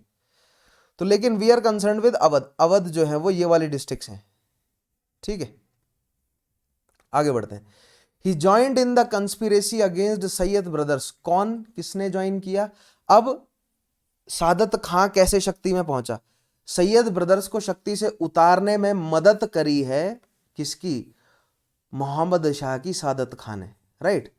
And rose in the estimation of emperor from 1720 से 22 he was governor of Agra which he administered through his deputy Neelkanth Nagar, ठीक है। तो 1720 से 22 तक गवर्नर रहा आगरा का। Soon he fell in favour at the court and was driven out of the capital and appointed as governor of Awadh. फिर उसके बाद इसको इंपॉर्टेंट गवर्नरशिप अवध की दे दी गई। तो इतनी पॉलिटिकल हिस्ट्री आपको ध्यान नहीं रखनी, लेकिन आपको ध्यान रखना है कि खुरासन है ये ईरानी है, ठीक है, ये ईरानी है और इसने हिंदुस्तानियों को भगाने में मदद करी है तुरानियों की, ठीक है। तो यहां पर हमें देखने को मिल रहा है ना, ईरानी तुरानी मिलकर हिंदुस्तानियों को भगा रहे हैं। फिर हिंदुस्तानी चले जाएंगे, तुरानी आ जाएंगे शक्ति में, तो फिर ईरानी हिंदुस्तानी मिलकर तुरानियों को भगाने में लग जाएंगे। तो ये जो कोर्ट फैक्शंस की आपस में लड़ाई है ना, इससे घाटा जो है वो मुगल बादशाहत को और आम जनता को ही हुआ, ठीक है। आगे देखते हैं। Saadat Khan converted Awadh into an independent Muslim kingdom for himself. फिर उसके बाद सादत खां को गवर्नर बनाकर बिठाया गया, और तब तक तो मुगल बादशाह इतने कमजोर हो चुके थे कि सादत खां ने अपने आप को इंडिपेंडेंट कर दिया, but he stayed under the Mughal banner, क्योंकि ट्रेड के लिए बेनिफिशियल है। In 1739 Saadat Khan was called to Delhi to assist empire in fighting Nadir. 1739 में नादिर शाह आया। सादत खान ने यहां पर मुगल बादशाह को धोखा देने की कोशिश करी और उसने हाथ मिलाया नादिर शाह से, लेकिन ये हाथ मिलाना उसको उल्टा पड़ गया। देखिए कैसे। He fought bravely at Karnal but was taken prisoner. The game he played in including Nadir Shah to invade Delhi recoiled on him when the invader demanded the sum of 20 crores promised to him. ठीक है। सादत खान ने नादिर शाह को कहा था कि दिल्ली आओ, तुम्हें 20 करोड़ की लूट मिलेगी, ठीक है। सादत खान ने नादिर शाह को इनवाइट किया। सादत खान जो है वो नादिर शाह के खिलाफ लड़ा करनाल में, ठीक है, 1739 में, लेकिन वो बेसिकली पूरी स्ट्रेंथ से नहीं लड़ा, उसको प्रिजनर बनाया गया और फिर 20 करोड़ की जो है वो डिमांड करी नादिर शाह ने कि वो 20 करोड़ जो प्रॉमिस किए थे वो कहाँ है। फिर वो 20 करोड़ सादत खान को कहीं ना कहीं से पे करने पड़े। फाइंडिंग हिमसेल्फ पे करने के लिए मजबूर किया जा रहा था उसको, और जब वो पे नहीं कर सका तो उसने फिर सुसाइड कर लिया। Finding himself helpless Saadat Khan took poison and ended his life in 1739। Saadat Khan had no son, Saadat Khan का कोई इशू नहीं था। He married his daughter to his nephew Safdar Jung who succeeded him at Awadh. अब ये बहुत इंपॉर्टेंट पॉइंट आ गया, ठीक है। सफदर जंग जो है वो शक्ति में आते हैं सादत खां के बाद, और सफदर जंग जो है वो देखिए क्या है, he married his daughter to his nephew, ठीक है। और ये सफदर जंग जो है वो सादत खां की मैटरनल साइड से। सो अवध का पहला नवाब या अवध का दूसरा नवाब जो है वो मैटरनल साइड से है, लेकिन फिर सफदर जंग के बाद दलहौजी के समय तक सारे के सारे नवाब जो है वो पैटर्नल साइड से रहे, यानी फिर सफदर जंग के सारे पूछते हैं आगे की। तो ध्यान रखेंगे। वैसे ये इतना इंपॉर्टेंट प्री के लिए नहीं है ये पॉइंट, पैटर्नल मैटरनल वाला फंडा ऑप्शनल के लिए इंपॉर्टेंट है, लेकिन जस्ट मैंने आपको बता दिया। सफदर जंग जिसके नाम पर रोड एक मॉन्यूमेंट भी है दिल्ली में, मोहम्मद शाह इशूड फरमान कन्फर्मिंग सफदर जंग एज नवाब ऑफ अवध, ठीक है। अब देखिए है तो ये मोहम्मद शाह मुगल बादशाह के अंडर ही, ठीक है, लेकिन इन्होंने अपने आप को इंडिपेंडेंट कर रखा है। तो जब सफदर जंग अवध का नवाब बनकर बैठता है, सो देख रहे हैं आप, हैदराबाद का नाजीम टाइटल है या निज़ाम टाइटल है, बादशाह टाइटल नहीं है, ध्यान रखेंगे, ठीक है। अवध का भी नवाब टाइटल है, बादशाह टाइटल नहीं है यहाँ पर भी, या सुल्तान भी टाइटल नहीं है, ठीक है। सिमिलरली बंगाल का भी नवाब है, राइट, बादशाह टाइटल नहीं है। सो दैट मीन्स इन लोगों ने बादशाह का टाइटल लिया ही नहीं। बादशाह कौन है? बादशाह मुगल बादशाह है, ठीक है, बादशाह एक ही है हिंदुस्तान में 1858 तक, राइट। मतलब मुस्लिम मुस्लिम जितना भी इस्लामिक स्टेट है उनमें बादशाह जो है वो कौन है, मुगल बादशाह ही है, किसी और ने बादशाह का टाइटल जो है वो नहीं लिया। जो राजपूत राजा हैं उन्होंने राजा महाराजा महाराजा धीराज, मराठों ने जो है वो छत्रपति तक का जो है वो टाइटल लिया है, राइट। जो भी मुस्लिम मुस्लिम शक्तियां हैं उन्होंने किसी ने भी बादशाह का टाइटल नहीं लिया। That means they stayed under the banner of Mughal बादशाह, ठीक है। इससे काम आसान हो जाता है ना, जो अल्टीमेट अथॉरिटी है वो फिर वो मुगल बादशाह की हो जाती है। जब 1857 की क्रांति हुई तो फिर पकड़ी गर्दन तो फिर बहादुर शाह जफर की, ठीक है। देखिएगा, in 1748 emperor Ahmad Shah appointed Safdarjung as his wazir and he and his successors came to be popularly known as Nawab Wazir. अब ये बहुत इंपॉर्टेंट सिचुएशन है अवध की, ठीक है। नवाब वजीर किसको कहा गया, सफदरजंग को, ध्यान रखना है आपको। सफदरजंग को वजीर बनाया गया, जबकि सफदरजंग के पास नवाबशिप अवध की भी है, तो उसके पास दो अथॉरिटीज हैं, वो वजीर भी है वो नवाब भी है अवध का। और फिर इसके बाद सफदरजंग के जितनी भी पुश्ते रहीं वो सब नवाब वजीर कहलाए, बहुत इंपॉर्टेंट है। In 1819 the seventh ruler of house of Saadat Khan took the title of king of Awadh. 1819 में जाकर अवध का किंग का जो है वो टाइटल लिया गया, 1819 में जाकर, ठीक है। देख रहे हैं आप, दैट मीन्स मुगल बादशाहत जो है वो बिल्कुल खत्म हो चुकी है। 1803 में तो दिल्ली पर अंग्रेजों ने कब्जा कर लिया, उसके बाद जो है फिर वो किंग ऑफ अवध का टाइटल लिया है, राइट। फिर ये जो किंग ऑफ अवध है ये भी ज़्यादा समय तक चला नहीं ना, फिर डलहौजी ने अवध को भी एब्जॉर्ब ही कर लिया फाइनली, ठीक है। सो ध्यान रखेंगे आप ये नवाब वजीर वाला पॉइंट, ठीक है। सफदरजंग कौन है, सादत खां कौन था, ठीक है। इनके पॉइंट्स को आपको, ये फैक्ट्स हैं प्री के लिए, बहुत इंपॉर्टेंट फैक्ट्स हैं, ठीक है। नेक्स्ट बात करते हैं बंगाल की। बंगाल शक्ति में कैसे आया और बंगाल से रिलेटेड जो शुरुआती इंपॉर्टेंट शासक हैं उनके बारे में देखते हैं। तो मुर्शीद कुली खां और अली वर्दी खां, दो व्यक्ति की बात करेंगे हम। सबसे पहले मुर्शीद कुली खां की देख लेते हैं। So Murshid Quli Khan was the founder of independent state of Bengal. लेकिन ध्यान देंगे इसने भी टाइटल नवाब का रखा, अपने आप को बादशाह नहीं कहा, मतलब शुरुआत में काफी लंबे समय तक। फिर तो इवेंचुअली अंग्रेजों ने बंगाल को अपने कंट्रोल में ले लिया, बादशाह तक तो बात पहुंचने नहीं दी। इन्होंने भी नवाब का टाइटल रखा और बादशाहत जो है वो मुगल की ही रही, ठीक है। Ever since the time of Aurangzeb, अब औरंगजेब के समय से ही मुर्शीद कुली खां एक दीवान था। बहुत देखिए, मुर्शीद कुली खां के साथ आप जो है वो बंगाल का रेवेन्यू एडमिनिस्ट्रेशन जोड़ते हैं, ठीक है, जिसको माल जमीनी कहेंगे हम। तो माल जमीनी जो है वो मुर्शीद कुली खां कैसे डेवलप कर सका, क्योंकि मुर्शीद कुली खां के पास दीवान होने का एक्सपीरियंस है बहुत पुराना। दक्कन वाले एरिया में काफी लंबे समय तक दीवान रहा मुर्शीद कुली खां। फिर बंगाल का नवाब बनने से पहले बंगाल का दीवान था वो, ठीक है। Ever since the time of Aurangzeb Murshid Quli Khan held the office of the Diwan and deputy governor of Bengal. Deputy governor का मतलब क्या होता है, नायब गवर्नर का, ठीक है। First under prince Azimush Shah. Azimush Shah कौन है, बहादुर शाह पहले का लड़का है Azimush Shah, right. And later under prince Farrukhsiyar, और फिर उसके बाद फारुखसियार के अंडर जो है वो। सो बहादुर शाह के रहते रहते आजिमुश शाह जो है वो बंगाल का गवर्नर रहा, ठीक है, यानी कि बंगाल का नवाब रहा। और फिर प्रिंस फारुखसियार, जब तक फारुखसियार प्रिंस था जहांगीर शाह के अंडर, तो फारुखसियार जो है वो बंगाल का गवर्नर रहा। इन दोनों के अंडर दीवान और इन दोनों के नायब गवर्नर की तरह काम जो है वो कौन कर रहा था, मुर्शीद कुली खां।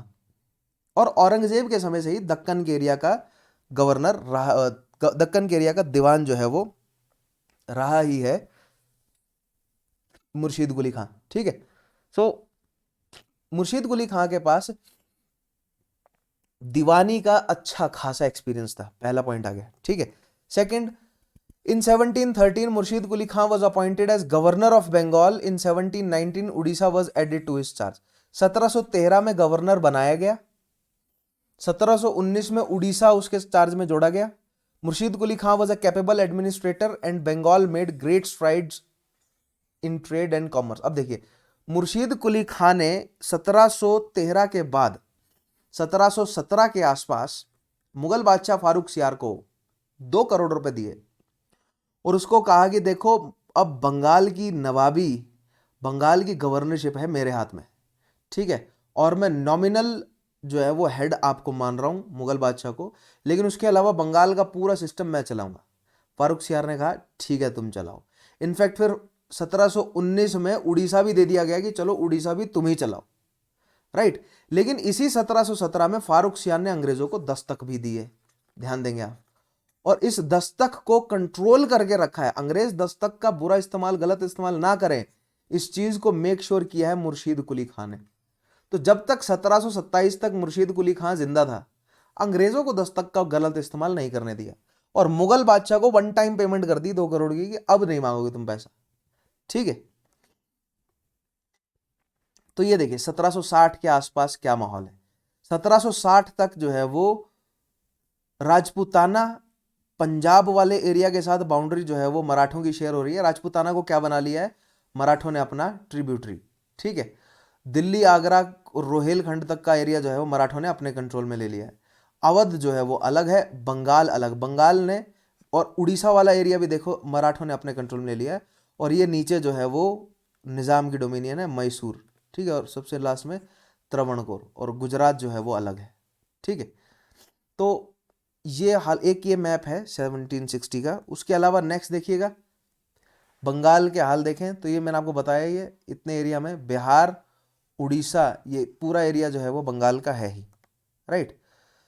इस मैप में जो है वो और थोड़ा क्लैरिटी से आपको दिख जाएगा। On the eve of British conquest 1764 के आसपास,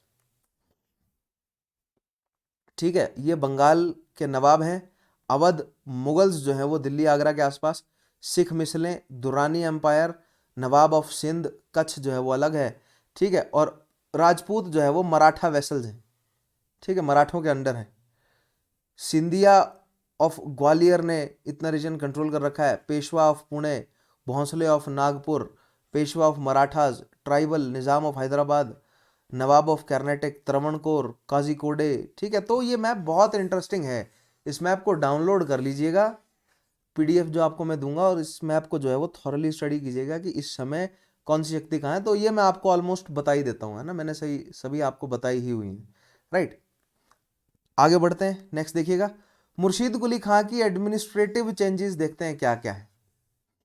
when Murshid Quli Khan assumed the Diwani of Bengal, अब देखिए मुर्शीद कुली खां दीवानी लेता है 1713 में बंगाल की, ठीक है, गवर्नर बनाया गया उसे, वैसे तो गवर्नर बनाया गया, उससे पहले भी वो 1700 के आसपास से ही मान के चलिए, 1700 के आसपास से ही बंगाल के अफेयर्स में दीवानी का काम जो है वो मुर्शीद कुली खां ने छेड़ दिया है, ठीक है।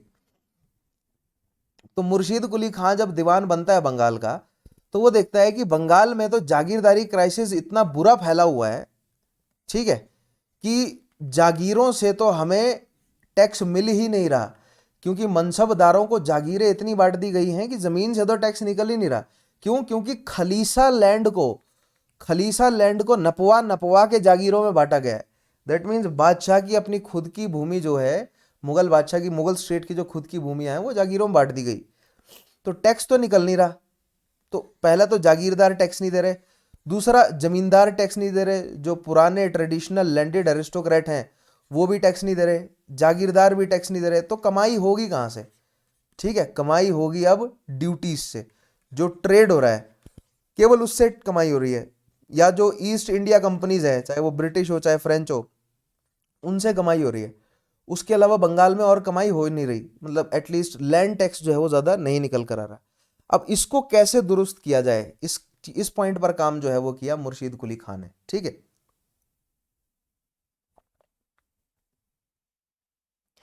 सो बेसिकली जागीरदारी क्राइसिस की वजह से टैक्स कलेक्शन में कमी हो जाती है, क्योंकि ये जागीरें जो हैं वो मनसबदारों को दे दी गई, और ये जागीरें मनसबदारों ने हेरिडिटरी बना ली, तो इनसे जितनी भी कमाई है वो मनसबदार की जेब में जा रही है, वो सुल्तान को नहीं जा रही है, बादशाह को नहीं जा रही। यही तो जागीरदारी क्राइसिस की सबसे बड़ी समस्या है ना, कि जो लैंड से मिलने वाला टैक्स है वो रुक जाता है, वो आना बंद हो जाता है, ठीक है। When Murshid Quli Khan assumed Diwani of Bengal, he found that finances of province were in utter confusion and the government did not receive any income from the land revenue as the whole country had been allotted to the officers as jagirs in lieu of their salary. ठीक है, ये point हमने समझ लिया. Second point, the only income of the government was the custom duties mainly from merchants and European traders in Bengal. Custom duty से हो रही है और कस्टम ड्यूटी से भी इतनी कमाई नहीं हो रही. जो मेन कमाई है वो तो जमीनों से निकलती थी ना, और वो जमीनें तो जागीरों में बांट दी. To rationalise the revenue system Murshid Quli Khan adopted two fold measure. अब मुर्शीद कुली खां के लैंड रेवेन्यू मेजर देखते हैं क्या है. पहला, he resumed all jagirs and converted them into khas lands या khalisa land. Right, so khalisa land या खास लैंड में कन्वर्ट कर दिया उसने. यही खलीसा लैंड या खास लैंड को कन्वर्ट करके जागीरें बनाई गई थी. तो उसने मनसबदारों से पहले तो जागीरें छीनी कि जागीरें वापस करो अपनी, तुम्हें सैलरी देते हैं हम, टेंशन ना लो, तुम्हें कैश में सैलरी दे देंगे हम. ठीक है, तो जमीनें जो हैं वो लेकर उनको खलीसा लैंड में कन्वर्ट कर दिया गया, यानी गवर्नमेंट की भूमि है. अब वहां से जो है वो गवर्नमेंट को टैक्स मिलना शुरू होगा. Right, directly under the government and gave the dispossessed officers. अब हाँ, दो चीजें. अब जिनसे जागीरें छीनी गई उनको जागीरें कहाँ बांटी जाए. ठीक है, सबको सैलरी नहीं दे सकते ना, कुछ को सैलरी दे देंगे आप, सभी को सैलरी नहीं दे सकते. सबसे जागीरें तो ज्यादातर से जागीरें आपने छीन ली, अब उनको सैलरी देने की बारी आएगी तो कैश अभी तक तो होगा नहीं. पहले तो उन जागीरों, जो आपने जागीरें छीनी हैं उन पर एग्रीकल्चर होगा, फिर उसको बेचोगे आप, तब जाके कैश आएगा, तब जाके मनसबदार को सैलरी दोगे. अब इतना वेट तो नहीं करेगा ना मनसबदार. ठीक है, तो उसको सैलरी कहीं ना कहीं से देनी पड़ेगी. दैट मीन्स उसको जागीरें देनी पड़ेगी. अब तो देखिए, ये गलती करी थी मुगल बादशाहों ने, जहांगीर से लेकर शाहजहां से लेकर औरंगजेब तक, कि उसने जागीरदारों को जागीरें जो है वो अच्छी जमीनें दे दी थी, और फिर लेटर मुगल्स ने भी, ताकि नोबिलिटी को खुश रखा जाए. अब बंगाल के नवाब जो है वो स्ट्रिक्ट था, वो नोबिलिटी खुश हो ना हो उसको कोई फर्क नहीं पड़ता. ठीक है, उसने क्या किया, नोबिलिटी को उठाया और उड़ीसा के, जो उड़ीसा वाला जो रीजन है, प्रेजेंट डे झारखंड वाला जो रीजन है, जो कि अन कल्चर, मतलब अन जो है वो एग्रीकल्चर नहीं किया गया था, अभी जंगल था, उस रीजन में जागीरें बांटनी शुरू कर दी कि जाओ वहां पर जंगल काटो जंगल, खुद वहां पर जमीनों में जो है वो खेती करना शुरू करो. तो जो प्रोडक्टिव लैंड है, जो ट्रेडिशनली प्रोडक्टिव लैंड है, उसको खलीसा में कन्वर्ट किया गया, और बदले में जागीरें जो है वो फ्रेश जागीरें दी गई. कहां पर? Fresh jagirs in poor wild and unsubdued province of Orissa. Orissa में जागीरें बांटने का काम जो है वो शुरू किया किसने? मुर्शीद कुली खान ने. काफी क्लेवर जो है वो सॉल्यूशन था. और नेक्स्ट चीज, इजारेदारी सिस्टम या माल जमीनी सिस्टम जो है वो शुरू किया. अब इजारेदारी जो है वो मुगल गवर्नर्स ने भी शुरू किया था. ठीक है, नॉट मुगल गवर्नर, लेकिन मुगल वजीरों ने भी शुरू किया था. ठीक है, और उसी तरीके का कुछ इजारेदारी सिस्टम मुर्शीद कुली खां के साथ जो है वो तुरंत जुड़ जाता है, कि उसने कोई रेवेन्यू सेटलमेंट जो है वो, एक बंदोबस्त उसने बंगाल में एस्टेब्लिश किया है रेवेन्यू के लिए, जिसको कहा जाता है माल जमीनी सिस्टम. ठीक है, माल जमीनी सिस्टम बेसिकली क्या है? ये इजारेदारी ही है, लेकिन थोड़ी सी रिफाइंड है ijaradari. Right, that is contract system by which contracts of collection of land revenue were granted to jagirdar होना चाहिए था यहाँ पर, by taking security bond from them. लेकिन the difference between ijaradari and mal zamini, और जो इजारेदारी मुगल वजीरों ने जो इस्टेब्लिश करी है, यानी कि जुल्फिकार खां से बोल रहा हूँ मैं, जुल्फिकार खां और फिर उसके बाद सैयद ब्रदर्स ने जो इजारेदारी सिस्टम को कंटिन्यू रखा और फिर उन्होंने बंद भी कर दिया. तो मुर्शीद कुली खां की जो इजारेदारी है वो अलग इसलिए है क्योंकि मुर्शीद कुली खां ने एक गारंटी लिखवाई, एक सिक्योरिटी बॉन्ड वाला सिस्टम जो है वो इस्टेब्लिश किया, कि अगर पेमेंट नहीं कर सके तो तुमसे इतना तो हम फाइन लेंगे ही, और इतना जो है वो, मतलब जमीनें तुम्हारी हो सकता है कि बेच दी जाएंगी, ऐसा कुछ जो है वो सिक्योरिटी बॉन्ड उनसे जरूर लिखवाया. ठीक है, दिस वाज कॉल्ड माल जमीनी सिस्टम. तो यहाँ पर देखिए, जो ट्रेडिशनल इजारेदारी है, जो मुगल क्या बोलते हैं वजीरों ने जो शुरू करी थी, उस इजारेदारी सिस्टम में उन्होंने बोलियां लगवाई थी, और जिस जमींदार ने, जिस जागीरदार ने सबसे ज्यादा बोली लगाई, ठीक है, उसको जो है वो जमीन पट्टे पर दे दी गई, लीज पर दे दी गई, और हो सकता है कि 1 सीजन 2 सीजन 1 साल 2 साल के लिए लीज पर दी गई हो, और फिक्स किया गया केवल वही अमाउंट जो बोली लगी थी. लेकिन जो किसानों से लिया जाना है, जो पीजेंट से लिया जाएगा, देखिएगा जो इजारेदारी सिस्टम है उसमें क्या है, नीचे रायत है, बीच में जमींदार है, और ऊपर दीवान है, मतलब मुगल जो स्टेट है, राइट, ऊपर राज्य, ऊपर गवर्नमेंट है। तो दीवान और जमींदारों के बीच में कॉन्ट्रैक्ट है कि इतना आपको देना है, यहां पर फिक्स था, ठीक है, इजाजतदारी समझा रहा हूं मैं आपको, इधर फिक्स था। अब जमींदार रायत से कितना लेगा ये फिक्स नहीं था। सो मान लीजिए अगर 1000 यूनिट देने की बात हुई है, ठीक है, जमींदार ने 1000 यूनिट जो है वो दीवान को दे दी कि ये लो 1000 यूनिट तुम एक साल की पहले से रखो, बाकी हम रायत से अपना जो है वो वसूल कर लेंगे। तो हो सकता है कि वो अब रायत से 2000 यूनिट वसूल करे, ठीक है, ये जो नफा नुकसान होगा अब ये जमींदार का होगा, ठीक है। लेकिन इस पर एक माल जमीनी सिस्टम में जो है वो एक चेक डाल दिया। चेक ये डाल दिया कि यहां पर आपको सिक्योरिटी देनी पड़ेगी। सिक्योरिटी के लिए आपको या तो जमीन लिखवानी पड़ेगी अपनी, ये कुछ ना कुछ आपको सिक्योरिटी देनी पड़ेगी कि अगर आप पेमेंट नहीं कर सके तो फिर हम आपका क्या करेंगे। क्यों? क्योंकि इजारेदारी सिस्टम में डिफॉल्टिंग होने लगी, ठीक है। इजारेदारी सिस्टम में क्या डिफॉल्टिंग होने लगी कि पट्टे पर जमीन तो लिखवा ली, बोल दिया कि 1000 यूनिट दे देंगे आपको, लेकिन 1000 यूनिट दी नहीं, रायत से 2000 यूनिट जो है वो कंज्यूम कर ली, और फिर ऊपर जो है वो बोल दिया कि हमारे पास तो जी प्रोडक्शन ही नहीं हुई, सूखा पड़ गया, हम तो देने में काबिल ही नहीं है। तो इजारेदारी सिस्टम जो है वो मुगल वजीरों पर उल्टा बैकफायर कर गई थी। लेकिन बंगाल में इजारेदारी सिस्टम बैकफायर ना करे इसके लिए सिक्योरिटी बॉन्ड का एक क्लॉज जो है वो इंट्रोड्यूस किया, किसने?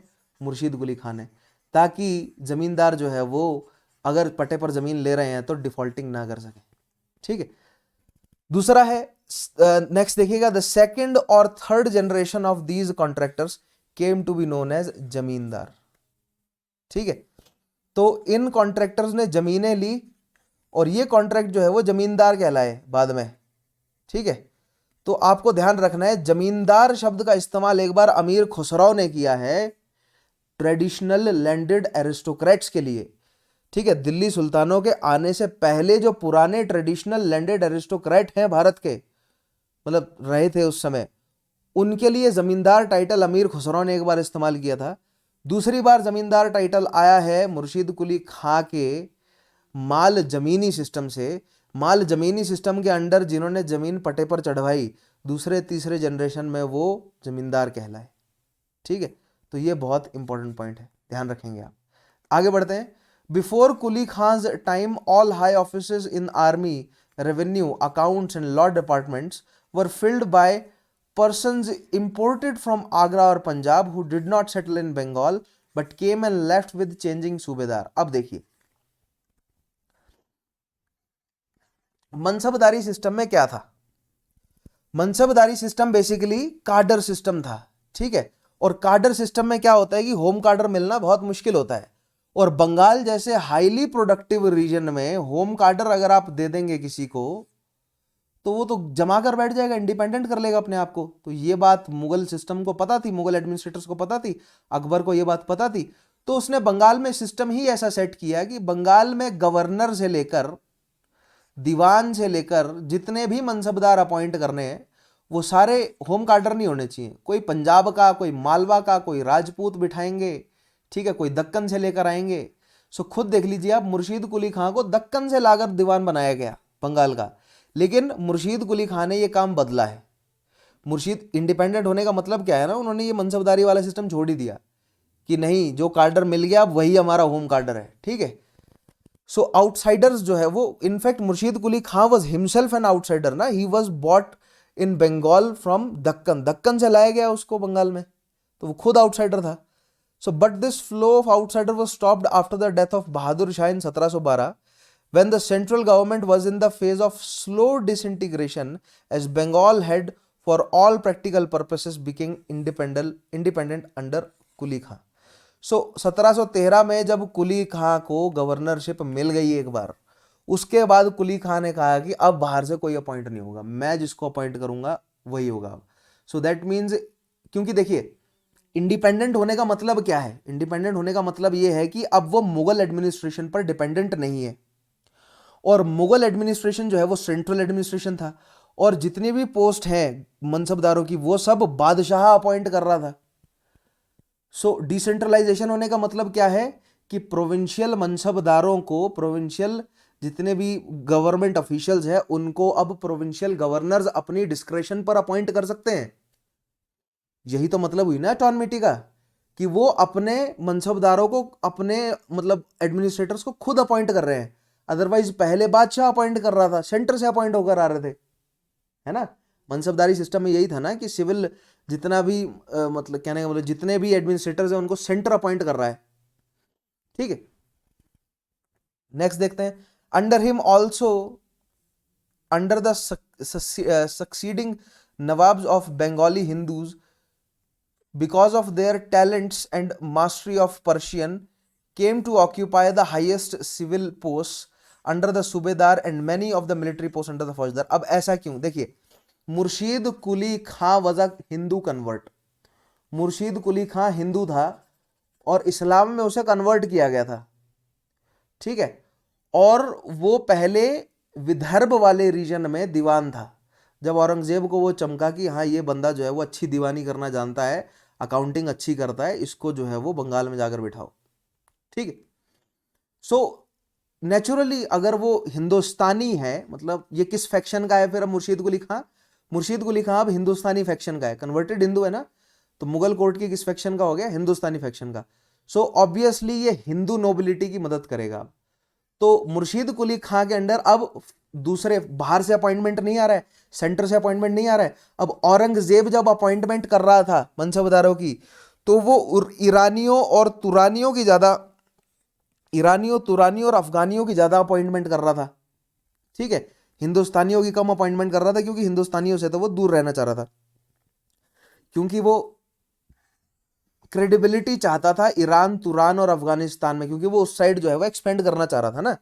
मैंने आपको बोला ना औरंगजेब के विजन क्या था, औरंगजेब का, कि सेंट्रल एशिया और वेस्टर्न एशिया की शक्ति को मतलब सेंट्रल एशिया और वेस्टर्न एशिया की शक्तियां जो है वो हिंदुस्तान के इस्लामिक राज्य को दारुल इस्लाम की तरह रिकॉग्नाइज करें, मुगल बादशाह को जो है वो एक अच्छा इस्लामिक शासक के रूप में जो है वो रिकॉग्नाइज करें। इसलिए फॉरेन एडमिनिस्ट्रेटर्स को अपॉइंट करने की स्पीड जो है वो औरंगजेब ने बढ़ाई हुई थी। लेकिन मुर्शीद कुली खां हिंदुस्तानी फैक्शन का बंदा जब बंगाल का गवर्नर बनता है, तब वो हिंदुओं को या हिंदुस्तानी फैक्शन के अन्य जो लीडर्स हैं उनको अपॉइंट करना शुरू करता है, ठीक है। सो ध्यान रखेंगे, बंगाली हिंदूज को अपॉइंट करा है मुर्शीद कुली खान ने, ठीक है। आगे बढ़ते हैं। लेटर रूलर्स ऑफ, अब मुर्शीद कुली खां के बाद की कहानी क्या है? 1727 में मुर्शीद कुली खां की मृत्यु हो गई, ठीक है। After Murshid Quli's death in 1727, his son in law Shujauddin, Murshid Quli Khan के बाद आए शुजाउद्दीन। शुजाउद्दीन ने 1733 तक जो है वो गवर्नरशिप, सॉरी नॉट 1733, लेकिन काफी लंबे समय तक जो है वो ठीक ठाक एडमिनिस्ट्रेशन संभाल कर रखा। The governorship of Bihar was added to his charge by Muhammad Shah in 1733। Muhammad Shah ने बिहार के एडमिनिस्ट्रेशन में, सॉरी बंगाल के एडमिनिस्ट्रेशन में बिहार को 1733 में ऐड किया। सो आप ध्यान देंगे, बंगाल में उड़ीसा 1719 में जुड़ा है, बंगाल में बिहार 1733 में जुड़ा है, ध्यान देंगे अब, ठीक है। After Shujauddin death his son Sarfaraz Khan succeeded him. Sarfaraz Khan शक्ति में आया, लेकिन Sarfaraz Khan was not the man of the moment. क्यों? क्योंकि इस समय अब अंग्रेज जो है वो गतिविधियां तेज कर बैठे हैं, ठीक है। और इस समय जो है वो अंग्रेजों की गतिविधियों पर कंट्रोल करने के लिए एक जो है वो मजबूत शासक की जरूरत है। इन 1740 however Ali Vardi Khan, the deputy governor of Bihar, rebelled against his master and defeated and killed Sarfaraz Khan at Gheria, Bihar में है, and seized the power, right. So Ali Vardi Khan आते हैं फिर शक्ति में। तो ध्यान रखेंगे, मुर्शीद कुली खां के बाद जो अगले सक्सेसफुल या बड़े लेवल पर सक्सेसफुल जो नवाब रहे हैं बंगाल के, वो अली वर्दी खां हैं, ठीक है। ध्यान देना आपको इन दोनों के नाम में, ठीक है। और बीच में कौन कौन आ रहे हैं? बीच में शुजाउद्दीन आए और दूसरे जो हैं वो सरफराज खां।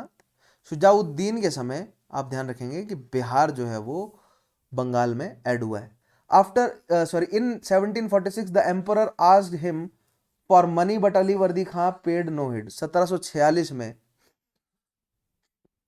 मुगल बादशाह पैसा मांग रहे हैं, अली वर्दी खान ने, बंगाल ने पैसा देना बंद कर दिया है। जब बिहार बंगाल को एक बार मिल गया, उसके बाद बंगाल ने, और खास तौर पे 1739 के बाद नादिर शाह ने मुगल बादशाह को जो कमज़ोर किया है, उसके बाद तो बंगाल ने मुगल बादशाह को पैसा देना ही बंद कर दिया। Thus, the province of Bengal, Bihar and Orissa were virtually lost to the empire. So Mughal बादशाह से अलग हो गया, लेकिन नॉमिनल हेड जो है वो मुगल बादशाह ही है, जो सील है वो इंपीरियल सील मुगल बादशाह की ही चल रही है, लेकिन प्रोविंशियल अटॉनमी है, फुल प्रोविंशियल अटॉनमी है बिहार, बंगाल और उड़ीसा में। ठीक है, नेक्स्ट बढ़ते हैं। Alivardi Khan did not depend upon the emperor for the defence of his provinces against the frequent raids of Marathas, however he kept up the fiction of sovereignty of Mughal emperor. ठीक है, अब देखिए बंगाल के लिए समस्या क्या थी इस इन्हीं सालों के दौरान? मराठा, क्योंकि मराठा जो है वो Awadh as well as Orissa के रास्ते बंगाल को अपने कंट्रोल में करना चाहते थे। बंगाल क्यों है जरूरी? ट्रेडिंग पोर्ट है, सबसे ज्यादा इंपॉर्टेंट, राइट। सो उड़ीसा का काफी रीजन जो है वो बंगाल के हाथ से निकल गया, मराठों के हाथ में चला गया। ठीक है, लेकिन बंगाल, खास बंगाल जो प्रॉपर है वो मराठे कंट्रोल नहीं कर सके, और मुगल सेनाओं का साथ जो है वो अलीवर्दी खान ने नहीं लिया। नेक्स्ट बात करते हैं राजपूतों की, और फिर अलीवर्दी खान के बाद जो है वो सिराजुद्दौला तक जो है वो हम आगे बढ़ेंगे ही। ठीक है, तो प्लासी की लड़ाई, बक्सर की लड़ाई जब हम समझेंगे तो आगे की कहानी हम बंगालों की, बंगाली जो नवाब है वहां कंटिन्यू करेंगे। अभी केवल एस्टेब्लिशमेंट समझना है हमें कि एस्टेब्लिश क्यों हुए, कैसे हुए, राइट। अब औरंगजेब के जाने के बाद राजपूतों का क्या हाल है देखते हैं। औरंगजेब के रहते क्या हाल था पहले वो देख लेते हैं। The Rajputs alienated by the imprudent policies of Aurangzeb. Aurangzeb की राजपूत पॉलिसी और औरंगजेब की हिंदू पॉलिसी की वजह से राजपूत जो है वो खता खा गए थे औरंगजेब से। राजपूत की शक्तियां, राजपूत कौन कौन सी शक्तियां पावरफुल थी? मारवाड़, मेवाड़ और आमेर, राइट। ये तीन राजपूत शक्तियां found in the weakness of Mughal empire in 18th century the right opportunity to re establish their independence. ठीक है, कैसे किया उन्होंने?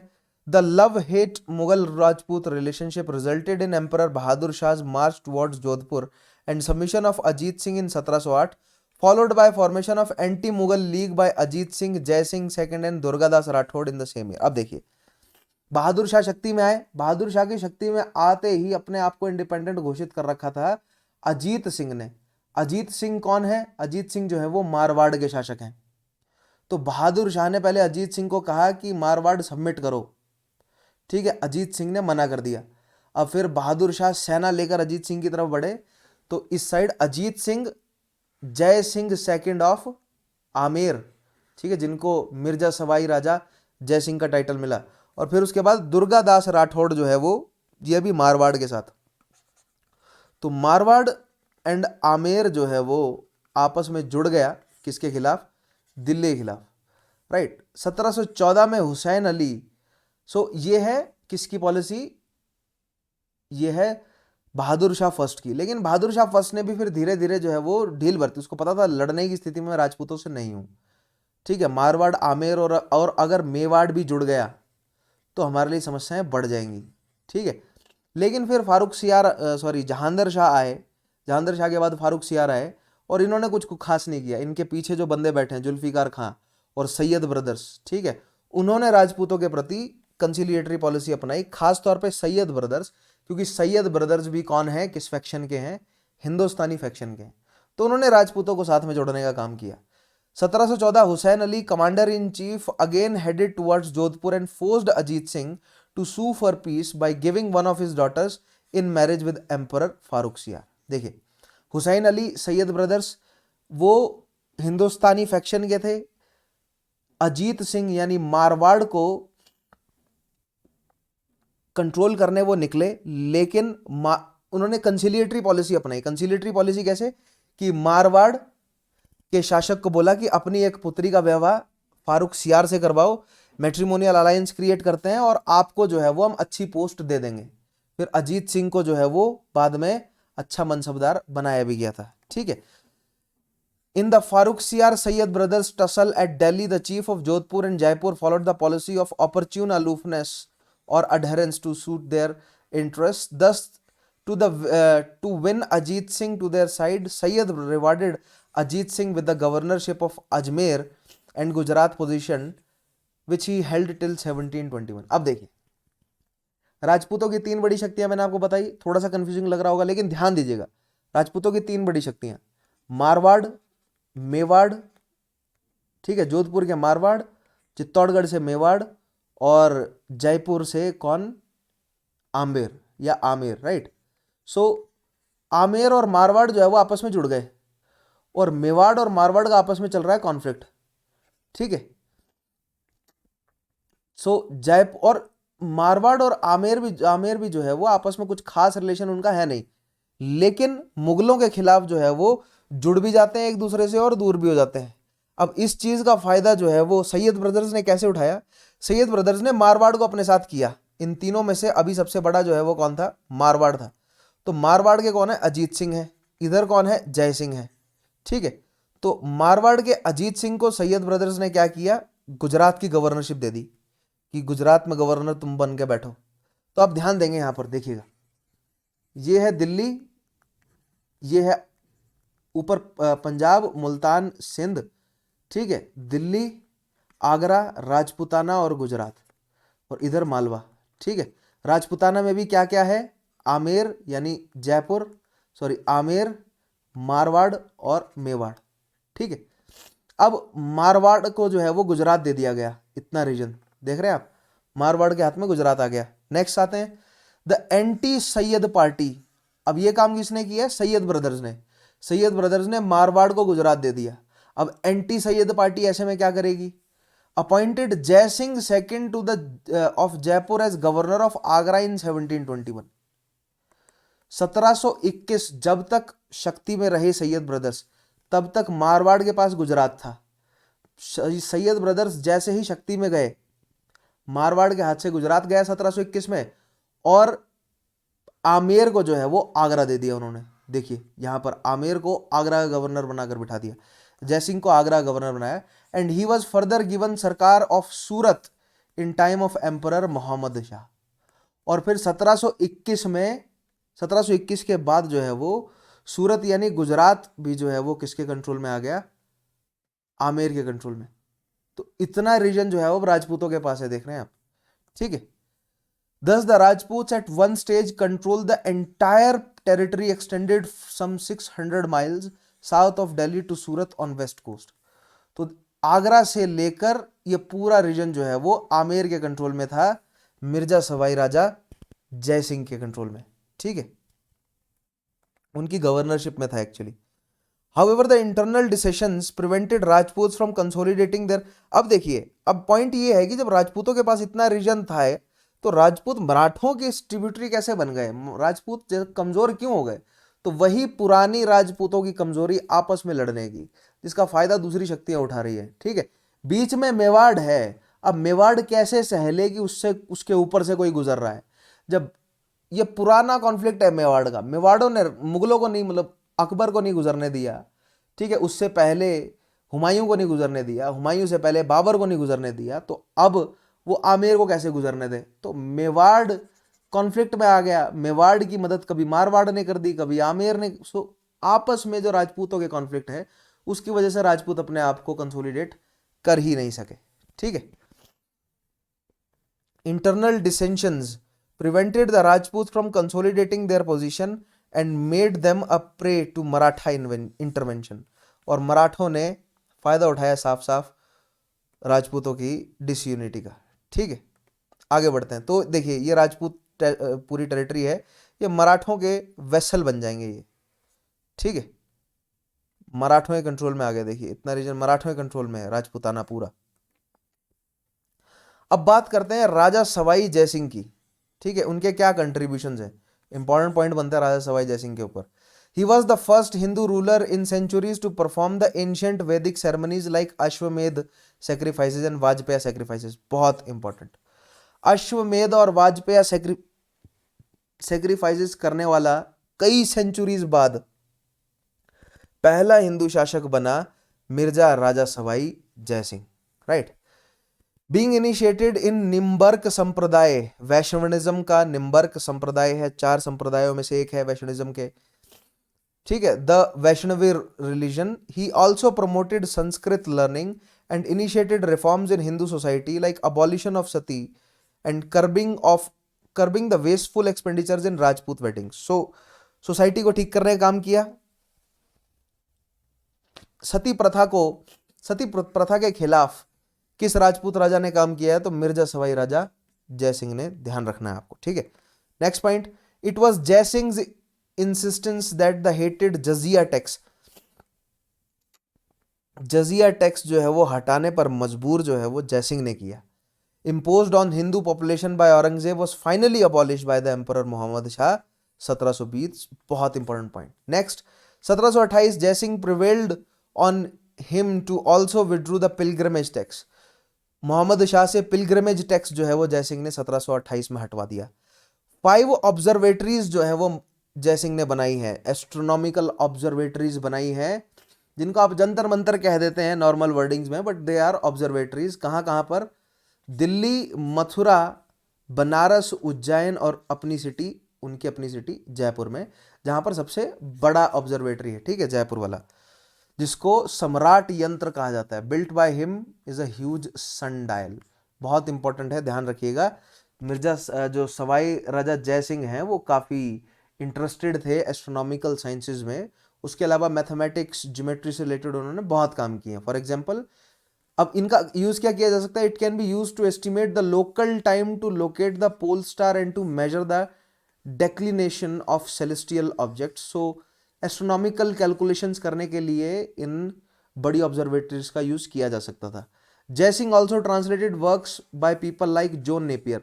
जॉन नेपियर मैथमेटिशियन और काफ़ी सारी साइंसेस फॉलो करी है इन्होंने, इनके कामों को ट्रांसलेट करने का संस्कृत में काम किया है जय सिंह ने। उसके अलावा Euclid's elements of geometry, Euclid की जो ज्योमेट्री की थ्योरीज हैं उसको संस्कृत में ट्रांसलेट करने का काम किया है मिर्जा सवाई राजा जय सिंह ने। तो काफ़ी पढ़े लिखे और अर्ली मॉडर्न इंडियन, या इस तरह कह लीजिए कि 18th सेंचुरी का, ठीक है, एक साइंटिफिक टेम्पर रखने वाला भारतीय शासक कौन है? तो जय सिंह सेकंड को आप कहेंगे, ठीक है। अगली बात करते हैं जाटों की, ठीक है। सो मुगल बादशाह औरंगजेब से परेशान थे जाट, और मैंने आपको जाट राजा चूरमान की कहानी आपको सुनाई थी, ठीक है। वहीं से कहानी आगे कंटिन्यू करते हैं। The agriculturist Jat settlers living around Delhi, Mathura and Agra had revolted against the oppressive policies of Aurangzeb. So Aurangzeb ने जब मंदिर तोड़वाने शुरू करे तो जाटों ने विरोध किया। अब जाटों का जब विरोध किया तो औरंगजेब की सेनाएं ऑर्गेनाइज थी, उन्होंने जाटों को जो है वो हरा दिया। तो सिंसनी के Jat Churaman, the Jat leader, built a strong fort at Thun and challenged Mughal authority in the region. लेकिन औरंगजेब के जाने के बाद जाट जो है वो मजबूत हो गए, और क्योंकि मुगल्स जो है वो कमजोर हो गए, राइट। मुगल आर्मी अंडर जय सिंह सेकेंड, लेकिन मुगल आर्मी ने हिंदू राजाओं का इस्तेमाल किया। Jai Singh second, the governor of Agra, marched against Churaman in 1721, captured his fort and Churaman committed suicide. Churaman ने थुन के फोर्ट में सुसाइड कमिट कर लिया, कैप्चर होने से अच्छा है, क्योंकि टॉर्चर कर रहे थे वो, ठीक है। चूरमान के लड़के और चूरमान के भतीजे में फिर कॉन्फ्लिक्ट हुआ। चूरमान का लड़का मोहुकम, ठीक है, और उसका मतलब भतीजा बादन Singh. Badan Singh, a nephew of Churman, now assumed leadership of Jats. He considerably strengthened his army and built forts of Dig, Kumber, Veer and Bharatpur. Profiting from the paralysis that struck the Mughal Empire after Nadir Shah's invasion, Badan Singh established his sway over the district of Mathura and Agra and laid the foundation of the Bharatpur kingdom. ठीक है। सो बदन सिंह के लिए आप कहेंगे कि इसने Bharatpur kingdom को एस्टेब्लिश किया। राजस्थान के भरतपुर रीजन से लेकर मथुरा, आगरा, इन सारे रीजन को कंसोलिडेट करके उसने भरतपुर किंगडम जो है वो सेपरेट एस्टेब्लिश कर दी। लेकिन मैंने आपको कहा ना, चूरमान के लड़के मुहाकम सिंह और बदन सिंह के बीच में कॉन्फ्लिक्ट था, क्योंकि मुहाकम सिंह नाराज था कि बदन सिंह की वजह से जो है वो चूरमान फंस गया था किले में और उसको सुसाइड करना पड़ा, ठीक है। सो मुहाकम सिंह की कहानी आपको मैं ऑप्शनल में सुनाऊंगा, काफ़ी इंटरेस्टिंग स्टोरी है, ठीक है। ऑप्शनल की कहानी बनती है, लेकिन ये नाम आपको ध्यान रखना है, बहुत इंपॉर्टेंट है जाटों की हिस्ट्री का। सो ये है, देखिए, भरतपुर का रीजन। तो इतना रीजन जो है वो, जयपुर को छोड़ दीजिए, इतना रीजन जो है वो आगरा मथुरा वाला भरतपुर के अंडर आ जाता है, ठीक है। ये जाटों का रीजन है। और बाकी देख रहे हैं आप, ये मुगल टेरिटरीज हैं लेकिन पार्शियल, ये बीच में अवध की टेरिटरी है, ये बिहार बंगाल उड़ीसा जो है वो बिहार की टेरिटरी है लेकिन ये ब्रिटिशर्स के अंडर चली जाएगी। ये मराठा टेरिटरीज है, नीचे निज़ाम है, मैसूर देखिए लैंड लॉक हो गया, ठीक है। तो खैर इस मैप को मैं आगे दिखाऊंगा आपको, देखेंगे हम जब मराठों एंग्लो मराठा स्ट्रगल हम समझेंगे उस टाइम, ठीक है। नेक्स्ट देखते हैं, Ahmad Shah Abdali conferred on Badan Shah the title of Raja with the additional epithet of Mahendra. So Ahmad Shah Abdali के समय बदन सिंह ने मदद करी अब्दाली की, ठीक है। सो अब्दाली का युद्ध किसके खिलाफ हुआ है? मराठों के खिलाफ। तो मराठों के खिलाफ मदद करी है जाटों ने, किसकी? अफगानियों की, ठीक है। Surajmal who succeeded to the kingdom in 1756 further added territories to dominion of Bharatpur kingdom, and his political sagacity, steady intellect and clean vision is remembered as the Plateau of Jat tribe and the Jat Ulysses. Ulysses basically एक character है Odyssey का, ठीक है। ओडिसी आप मुझे बताएंगे तुरंत comment में किसने लिखी है। तो ओडिसी का एक कैरेक्टर है उलाइसिस। सो और प्लाटो ऑफ जाट ट्राइब कहा जाता है जाट सूरजमल को, ठीक है। क्यों कहा जाता है? क्योंकि काफ़ी कुशल एडमिनिस्ट्रेटर जो है वो रहा और काफ़ी फिलोसफिकल आउटलुक उसका काफ़ी बेहतरीन था, इसलिए उसको प्लाटो ऑफ जाट ट्राइब कहा जाता है। बहुत इंपॉर्टेंट पॉइंट है, ठीक है, ध्यान रखना है आपको। महेंद्र का टाइटल, महाराजा राजा का टाइटल और महेंद्र का टाइटल अहमद शाह अब्दाली ने बदन सिंह को दिया। Badan Singh was the nephew of Churaman, ठीक है। After Surajmal's death in 1763, Jat kingdom gradually sank into insignificance. 1763 के बाद जो है वो जाट लोग यूनिफाई अपने आप को नहीं कर सके एक एम्पायर के तौर में, और फिर मराठों ने पहले उनको एब्जॉर्ब किया और फिर फाइनली अंग्रेजों के कंट्रोल में आ गए जाट, ठीक है। आगे बढ़ते हैं, नेक्स्ट बात करते हैं सिखों की। Guru Gobind Singh was contemporary of Mughal Badshah Aurangzeb and they died nearly, मतलब 1 साल के अंतराल में वो मरे, ऑलमोस्ट दोनों की मृत्यु हुई। The last of the Sikh gurus had transformed Sikh into a militant sect in defense of their religion and liberties. So गुरु गोविंद सिंह ने सिखों को खालसा में कन्वर्ट, मतलब खालसा वॉरियर्स में कन्वर्ट किया सिखों को, और सिख पंथ को एक मिलिट्री पंथ में जो है वो डेवलप किया। थे पहले भी वो मिलिट्री एक्टिविटीज कर रहे थे, लेकिन एक स्पेसिफिक मिलिट्री पंथ में जो है वो डेवलप किया है गुरु गोविंद सिंह ने, ठीक है। लेकिन गुरु गोविंद सिंह जी के जाने के बाद, गुरु गोविंद सिंह के लास्ट सालों में औरंगजेब के से उनके रिलेशन जो है वो कुछ अच्छे होने लगे थे, दोनों के बीच में जो है वो बातचीत नेगोशिएशंस होने लगे थे। गुरु गोविंद सिंह जी के औरंगजेब के जाने के बाद गुरु गोविंद सिंह जी ने बहादुर शाह पहले की मदद करी शक्ति में आने में, और बहादुर शाह पहले ने गुरु गोविंद सिंह को मनसबदार भी बनाया, ठीक है। फिर गुरु गोविंद सिंह जी की जब हत्या की गई, ठीक है, यानी कि उनके जाने के बाद बंदा बहादुर जो है वो लीडर बनकर आया सिखों का, और बंदा बहादुर के अंडर जो है वो सिखों ने फिर से मुगल टेरिटरी सरहंद लाहौर में लूटमारी जो है वो शुरू करी, जिसके खिलाफ मुगल्स ने फिर बंदा बहादुर के खिलाफ एक्शन लिया, बहादुर शाह पहले ने ही, ठीक है। और फिर कुछ एक 8 सालों के अंतर में 1716 में फाइनली कैप्चर करके दिल्ली लाया गया बंदा बहादुर को और एग्जीक्यूट कर दिया गया, ठीक है। काफ़ी दर्दनाक मौत जो है वो बंदा बहादुर को भी दर्दनाक मौत दी गई।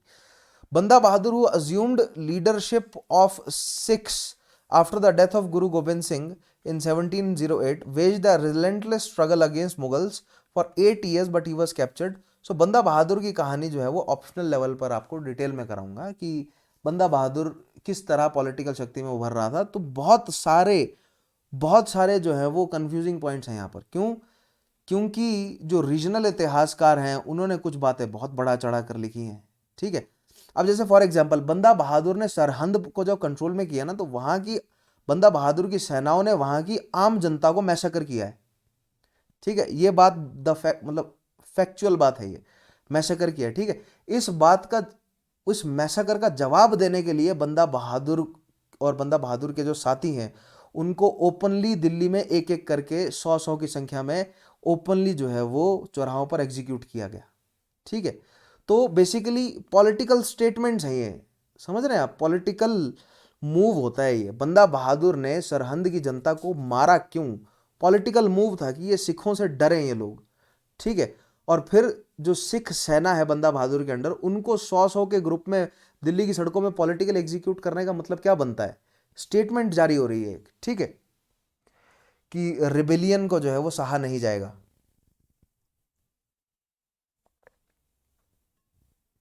खैर, ये ऑप्शनल लेवल के पॉइंट है। प्री लेवल में आपको केवल इतना ही पता होना चाहिए, गुरु गोविंद सिंह के बाद बंदा बहादुर, और बंदा बहादुर का जो है वो रिलेशन खराब हो गया था मुगल्स के साथ। The invasion of Nadir Shah. अब सिखों का डेवलपमेंट कैसे हुआ? बंदा बहादुर के जाने के बाद सिख जो हैं वो मुख्यतः मिसलों में, धीरे धीरे मिसलों में अरेंज किए गए, ठीक है। कपूर सिंह नाम का एक लीडर रहा, उन्होंने मिसलों में अरेंज किया उन्हें, लेकिन उससे पहले जो है वो मतलब बहुत सारे दलों में बटे हुए थे। 60-62 के आसपास दल थे, जिनको आपस में बांट दिया गया था कि ये तरुण दल हैं और ये बूढ़े दल हैं। मतलब कुछ जो है वो पुराने, या इस तरह कह लीजिए कि कुछ जो है वो बंदा बहादुर के सपोर्टर्स थे और कुछ उससे पहले गुरु गोविंद सिंह जी के सपोर्टर्स थे, ठीक है। तो बटे हुए थे सिख आपस में। तो इन बटे हुए सिखों को मिसलों में कपूर सिंह ने जो है वो बांधा है, और 12 मिसलें या 12 ग्रुप्स जो है, मिसल एक अरबी शब्द है फॉर ब्रदरहुड और ग्रुप, 12 मिसलों में जो है वो सिखों को बांटा है, जिनमें से सुकर चकिया, रामगढ़िया कुछ इंपॉर्टेंट मिसलें हैं, जिसमें से जो एम्पायर सिखों का एस्टेब्लिश हुआ वो सुकर चकिया मिसल के राजा रणजीत सिंह ने एस्टेब्लिश किया, ठीक है। So the invasion of Nadir Shah. अब देखिए 1716 में मृत्यु हुई, 1716 से लेकर 1733 में जाकर सिखों को मिसलों में एस्टेब्लिश होना शुरू हुआ है। कपूर सिंह ने 1733 के बाद सिखों को मिसलों में एस्टेब्लिश करना शुरू किया है, और फिर 1739 में नादिर शाह के अटैक होने के बाद लाहौर पंजाब वाले एरिया में जो भगदड़ मची हुई थी, है ना, जो पॉलिटिकल डिसेंशन था, उस पॉलिटिकल डिसेंशन का फायदा उठाकर सिखों ने जो है वो अपने आप को पॉलिटिकली वहां पर एस्टेब्लिश करना शुरू कर दिया, ठीक है। And repeated incursions of Ahmad Shah Abdali virtually demolished the Mughal central authority and brought about the collapse of Mughal administration in Punjab. So repeated Afghani invasion से पंजाब जो है वो पॉलिटिकल टर्मोइल में था। इस पॉलिटिकल कंफ्यूजन का फायदा जो है वो सिख मिसलों ने उठाया। कैसे? The political confusion gave much sought for opportunity to the Sikh misl who bought a large part of the Punjab under their sway in 1760 and 1770s, ठीक है। उन्होंने अमृतसर से लेकर, बटाला से लेकर, पठानकोट से लेकर, नगरकोट से लेकर, ठीक है, जो जालंधर द्वाब है, ये पूरा रीजन, मालवा द्वाब, ये सारे जो है वो धीरे धीरे करके इन मिसलों ने अपनी स्ट्रॉन्ग होल्ड्स बनानी शुरू करी, जिसमें से सुकर चकिया जो मिसल है वो एम्पायर एस्टेब्लिश करने में कामयाब रहा, ठीक है। ये है देखिए सिख एम्पायर। तो सिख एम्पायर को मैं थोड़ा सा जूम करके दिखाऊं आपको मैं अगर, तो इंपॉर्टेंट आप शहर देख रहे हैं यहाँ पर सिखों का, अगर आपको दिख रहा है अमृतसर है, लाहौर, फिरोजपुर, पटियाला, अंबाला, इधर ऊपर जो है वो नीचे मुल्तान, देखिए मुल्तान सिखों के कंट्रोल से बाहर है, मुल्तान बाहर है, लेकिन इवेंचुअली मुल्तान तक भी सिख जो है वो पहुंच ही जाएंगे रणजीत सिंह के अंडर। और अंग्रेजों और सिखों के बीच में बाउंड्री क्या बनेगी? ये सतलुज नदी। ये सतलुज नदी जो है वो अंग्रेजों और सिखों के बीच में बाउंड्री बनेगी। सतलुज नदी के जो नीचे का रीजन है ना, this is known as Malwa, इसको मालवा कहा जाता है। सतलुज और ये ब्यास है, सतलुज और ब्यास के बीच का जो है इस रीजन को कहा जाता है क्या बोलते हैं, एक इनफैक्ट एक से 1 2 3 4 ही है यहाँ पर, सतलुज और ब्यास यहाँ पर बीच में होगी। सतलुज और ब्यास के बीच के रीजन को क्या बोलते हैं, बिश्त द्वाब कहा जाता है। फिर बिश्त, बाड़ी, जेश, रजना और सिंध सागर, ये लास्ट जो है वो सिंध सागर द्वाब है, ठीक है। तो खैर ये द्वाब वाले रीजन आपको मैं ज्योग्राफी जब करवाऊंगा तो वहां पर आपको सारे द्वाब, सारे रिवर सिस्टम अच्छे से एक्सप्लेन करूंगा।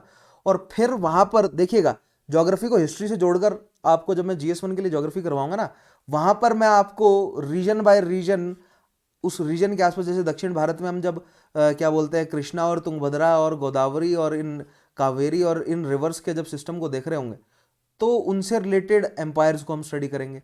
गंगा और यमुना के सिस्टम को जब हम देख रहे होंगे तो उनसे रिलेटेड जो एम्पायर, जो प्रोविंसेस रहे हैं उनको स्टडी करेंगे, ठीक है। और सिंध रिवर सिस्टम को जब हम देखेंगे तो इंडस वैली सिविलाइजेशन से लेकर मॉडर्न टाइम्स तक जितने भी एम्पायर रहे हैं, जितनी भी शक्तियां रही हैं, उन सबको डिस्कस करेंगे ज्योग्राफी के साथ, ठीक है, ताकि आपको थॉरली प्रिपेयर हो जाए पूरा topic. So this was the Sikh empire.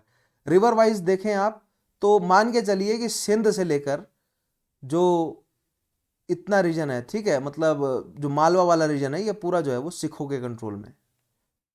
ठीक है, आगे बढ़ते हैं। नेक्स्ट बात करते हैं मैसूर की। बाकी सिखों, अभी देखो केवल मैं एस्टेब्लिशमेंट करवा रहा हूं। अभी मैंने आपको एंग्लो सिख, एंग्लो मराठा, ठीक है, निजाम का क्या रोल है इन युद्धों में, अवध को किस तरह कंट्रोल किया, पॉलिटिकल हिस्ट्री में नहीं गए अभी हम इनकी। ठीक है, अंग्रेजों के द्वारा जो एक्शंस लिए गए हैं अभी हमने वो डिस्कस करे ही नहीं। अभी तो हम सिचुएशन समझ रहे हैं कि 18th सेंचुरी में पॉलिटिकल हालात हैं क्या। ठीक है, फिर उसके बाद हम अंग्रेजों का एक्शन देखेंगे। अभी अंग्रेजों ने एक्शन लेना शुरू थोड़ी किया है। ठीक है, मैसूर की बात करते हैं, मैसूर कैसे आया। मैसूर जो है वो हैदर अली के साथ, तो यहां पर हमें एंग्लो मैसूर युद्ध जब मैं आपको कराऊंगा तो वहां पर फर्दर पूरा कवर हो जाएगा टॉपिक ये। The mid 18th century witnessed the emergence of Mysore as a significant power in South India. Hyder Ali laid the foundations of a powerful Mysore empire which was consolidated by his able son Tipu Sultan. Hyder Ali, a junior officer in Mysore army, gradually rose to a brilliant commander. Hyder Ali सेना में एक junior officer की तरह appoint हुआ था, धीरे धीरे जो है वो मिलिट्री कमांडर तक वो पहुंचा, और फिर उसने जो ट्रेडिशनल लीडर्स थे वहां के, मिनिस्टर्स जो थे, ठीक है, उनको रिप्लेस करके खुद इंपॉर्टेंट मिनिस्टर्स के रूप में बिठाया अपने आप को, और फिर हेरिडिटरी बना दिया उस पोस्ट को। ठीक है, फिर उसके बाद जो है फिर वही सेम पोस्ट टिप्पू सुल्तान ने भी हैंडल करी, ठीक है, वजीर की। ये मैसूर है एट इट्स हाइट जो है वो, ये मैसूर एम्पायर है। और आप देख रहे हैं वेस्ट कोस्ट का ट्रेड जो है वो मैसूर के कंट्रोल में है, बहुत इंपॉर्टेंट ट्रेड, और हाईली प्रोडक्टिव रीजन, बहुत प्रोडक्टिव रीजन भी है ये। आगे देखिएगा, ये फिर मैसूर के साथ हुआ क्या कि इवेंचुअली अंग्रेजों ने मैसूर को जो है वो अपने कंट्रोल में कर लिया। कैसे, देखते हैं। Hyder's most remarkable achievement was his resistance that only was his realization that only a modern army could be the basis of a powerful state.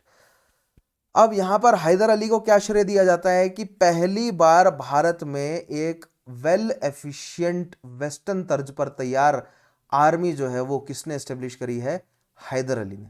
Haider Ali से पहले मराठों के पास गन्स थी, मुगल्स के पास गन्स थी, लेकिन वेस्टर्न तर्ज पर उनकी सेनाएं प्रिपेयर्ड नहीं थी।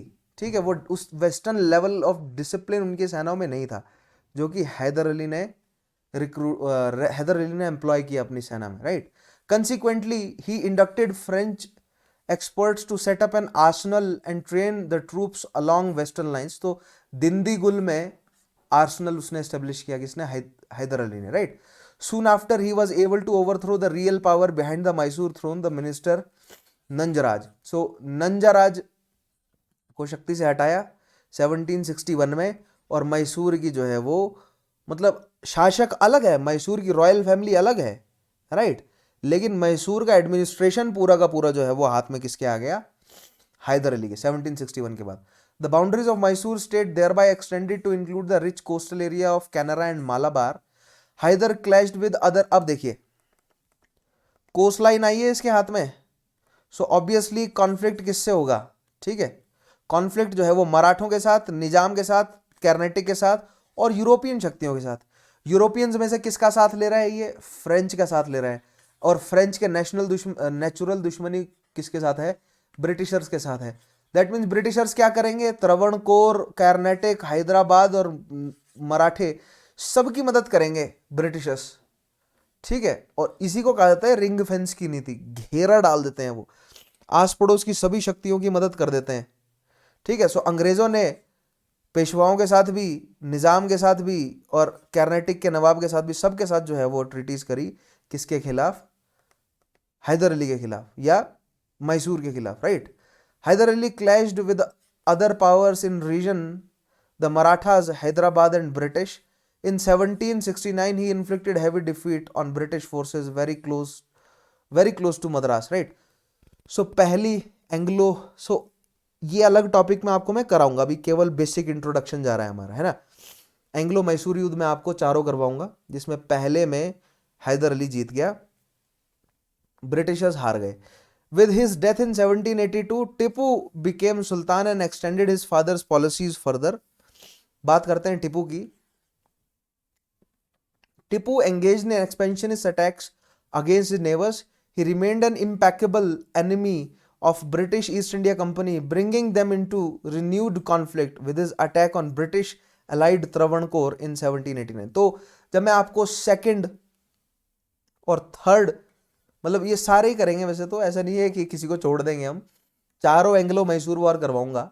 उसमें बताऊंगा मैं आपको कि किस तरह टीपू सुल्तान ने, और बाकी हैदराबाद हो गया, कर्नाटक हो गया और मराठे हो गए, हम देखेंगे कि किस तरह इन्होंने अपने अपने फायदे के लिए मैसूर का साथ दिया और फिर मैसूर के खिलाफ भी हो गए और फिर मैसूर का साथ भी दिया इन्होंने। ठीक है, तो 1789 में ब्रिटिश अलाइड त्रावणकोर, ब्रिटिश के साथ त्रावणकोर मिलकर जो है वो टीपू से लड़ता है, right. In third Anglo Mysore war Tipu was forced in humiliating treaty of Seringapatam. तीसरी वॉर में टीपू को जो है वो काफी रीजन अपना देना पड़ा। ठीक है, तो ये मैं आपको बताऊंगा कि कुछ रीजन मराठों को दिया, कुछ निजाम को दिया, कुछ कर्नाटक को दिया, कुछ त्रावणकोर को देना पड़ा, राइट। और फिर धीरे धीरे हुआ क्या, इवेंचुअली मैसूर को लैंडलॉक कर दिया गया। तो जब मैं एंग्लो मराठा युद्ध आपको कराऊंगा ना, तो इन मैप्स को हम फिर से डिस्कस करेंगे और डिटेल में समझाऊंगा आपको मैं, ठीक है, इन्हीं मैप्स को, कि मैसूर को इवेंचुअली लैंडलॉक कैसे किया गया है, राइट, सेरंगीपट्टनम की ट्रीटी से, है ना। He sent emissaries to foreign states including Ottoman Turkey, Afghanistan and France in an attempt to rally opposition to British. In the fourth Anglo-Mysore War, Tipu was defeated and killed in 1799 while defending his fort of Seringapatnam। तो चारों अलग से करवाऊंगा आपको मैं, ठीक है, डरिए मत। एंग्लो मैसूर वॉर, उसमें आपको डिटेल में समझाऊंगा कि हुआ क्या था, ठीक है, अंदर की थोड़ी हम छानबीन भी करेंगे, ठीक है। खैर, टीपू के कंट्रीब्यूशन देखते हैं, टीपू ने किया क्या क्या। Tipu introduced a number of administrative innovations during his rule, including his coinage a new Mauludi lunisolar calendar, बहुत इंपॉर्टेंट, लूनी सोलर कैलेंडर जो है वो टीपू ने एस्टेब्लिश किया है, बहुत इंपॉर्टेंट, नया कॉइनेज सिस्टम लेकर आया, बहुत important. A new land revenue system which initiated the growth of Mysore silk industry. In fact Mysore का लैंड रेवेन्यू सिस्टम इतना जबरदस्त था कि जो यूरोपीय भारत आ रहे थे वो मैसूर के बारे में बोलते थे कि मैसूर की जो मजदूर हैं वो यूरोपियन मजदूर से ज्यादा कमा रहा है, ठीक है। Tipu expanded the iron cased Mysorean rockets, अब ये बहुत इंपॉर्टेंट है, मैसूरियन रॉकेट्स, भारत में रॉकेट टेक्नोलॉजी को पाइनियर करने का काम टीपू ने किया। देखिए, इससे पहले आर्टिलरी धूमधाम से इस्तेमाल हो रही थी, लेकिन रॉकेट्स का इस्तेमाल जो है वो टीपू ने शुरू किया। And wrote the military manual Fathul Mujahidin, बहुत इंपॉर्टेंट, मिलिट्री मैनुअल लिखा कि मिलिट्री को कैसे बिहेव करना है, कैसे डिसिप्लिन करना है, ठीक है, कैसे यूज करना होता है, अलग अलग मिलिट्री टेक्टिक्स क्या होते हैं। तो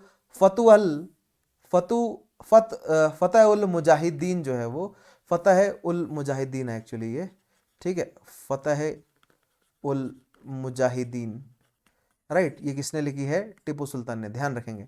आयरन केस्ड मैसूरियन रॉकेट्स जो है वो किसने यूज किए, टीपू सुल्तान ने, ठीक है। Consider a pioneer in use of rocket artillery.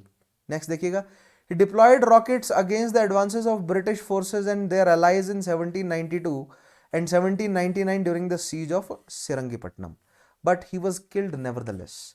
His religious legacy, अब देखिए, अब ये तो उसके, खैर आगे अलग से टॉपिक टीपू सुल्तान पर आएगा ऑप्शनल लेवल पर, वहां पर टीपू सुल्तान का पूरा डाइसेक्शन करेंगे अच्छे से, ठीक है, पॉजिटिव नेगेटिव सब देखेंगे। लेकिन उसकी रिलीजियस पॉलिसी जो है वो अभी भी कंट्रोवर्सी में है। क्यों?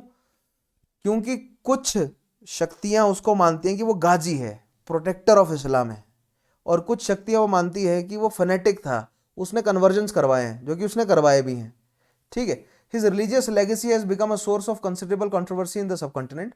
Some groups proclaim him as a great warrior for the faith or Ghazi, while others revile him as a bigot who massacred Hindus.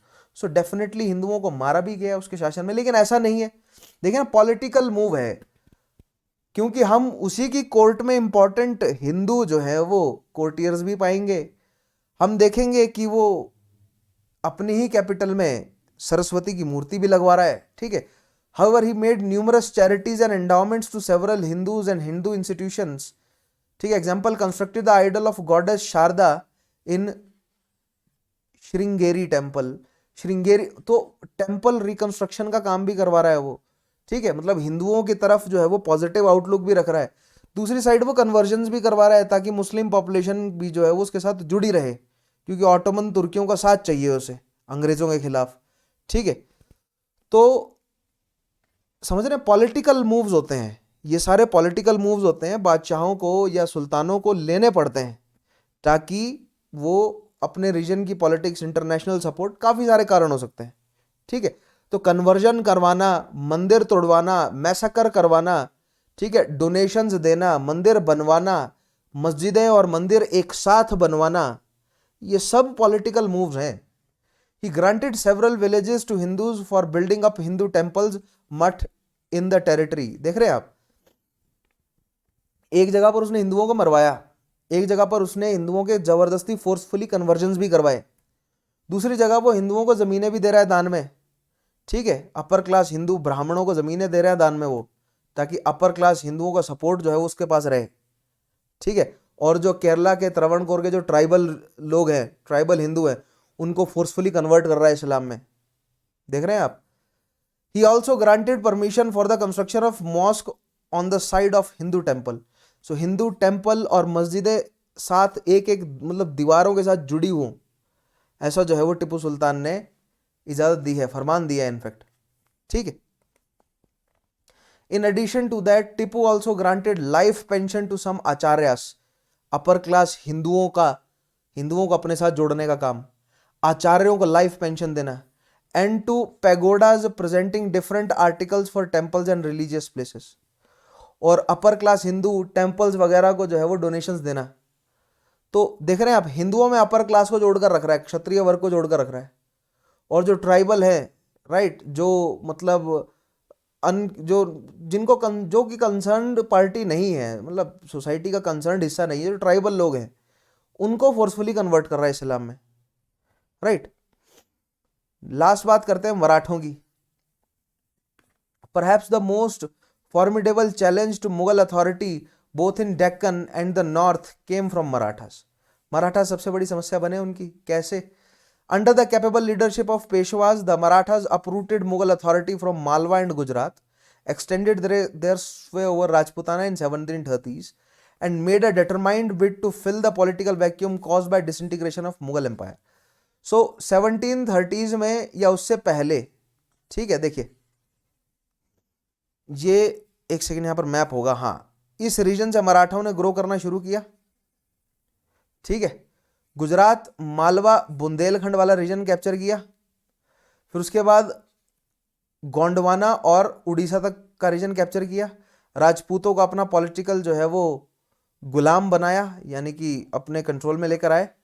और फिर जब दिल्ली में मुगल बादशाह कमजोर हुए तो दिल्ली तक का रीजन जो है वो अपने कंट्रोल में ले लिया, और सिखों तक को, जो मतलब पंजाब वाले रीजन तक को मजबूर किया कि चौथ और सरदेश मुखी दें. ठीक है, चौथ दें एटलीस्ट.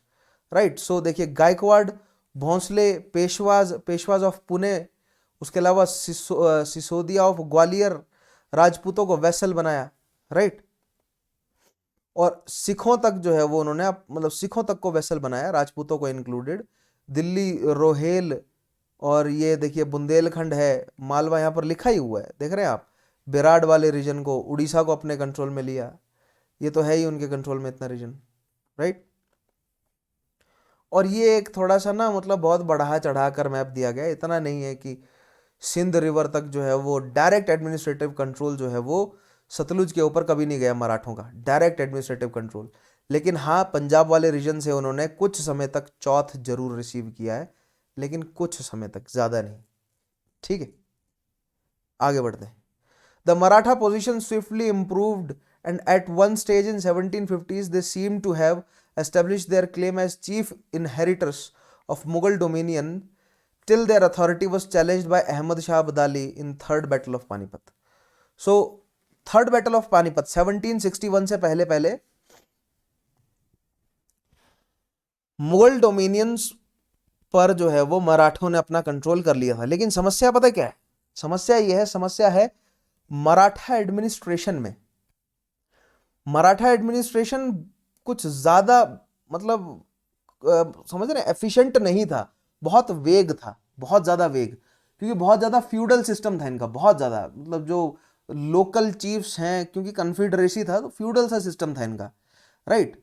सो अगर इनका फ्यूडल सा सिस्टम था और हाइड सेंट्रलाइज नहीं था तो ज़्यादा समय तक टिकने का कोई चांस इनका नहीं बनता है। अपने होमलैंड वाला जो रीजन है ना, जो दक्कन वाला जो रीजन है, यहाँ पर ये स्ट्रांग रहे, नॉर्थ पर ज़्यादा समय तक ये कंट्रोल नहीं कर सके।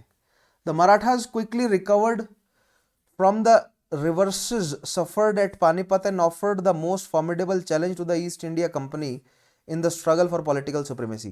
देखिए आगे आने वाले टॉपिक्स में, आज का जो टॉपिक है ना केवल कनेक्टर ही है, केवल कनेक्टर का काम कर रहा है, आपको आगे आने वाले टॉपिक्स के लिए तैयार कर रहा है कि हमें कॉन्फ्लिक्ट किस किस का पढ़ना है। हमें मराठों का कॉन्फ्लिक्ट अफगानियों से लेकर, मुगल्स से लेकर, सिखों से लेकर, ब्रिटिशर्स से लेकर, निज़ाम से लेकर, मैसूर से लेकर, मराठा कॉन्फ्लिक्ट तक देखना है, ठीक है। तो इन कॉन्फ्लिक्ट्स को हमें समझना है।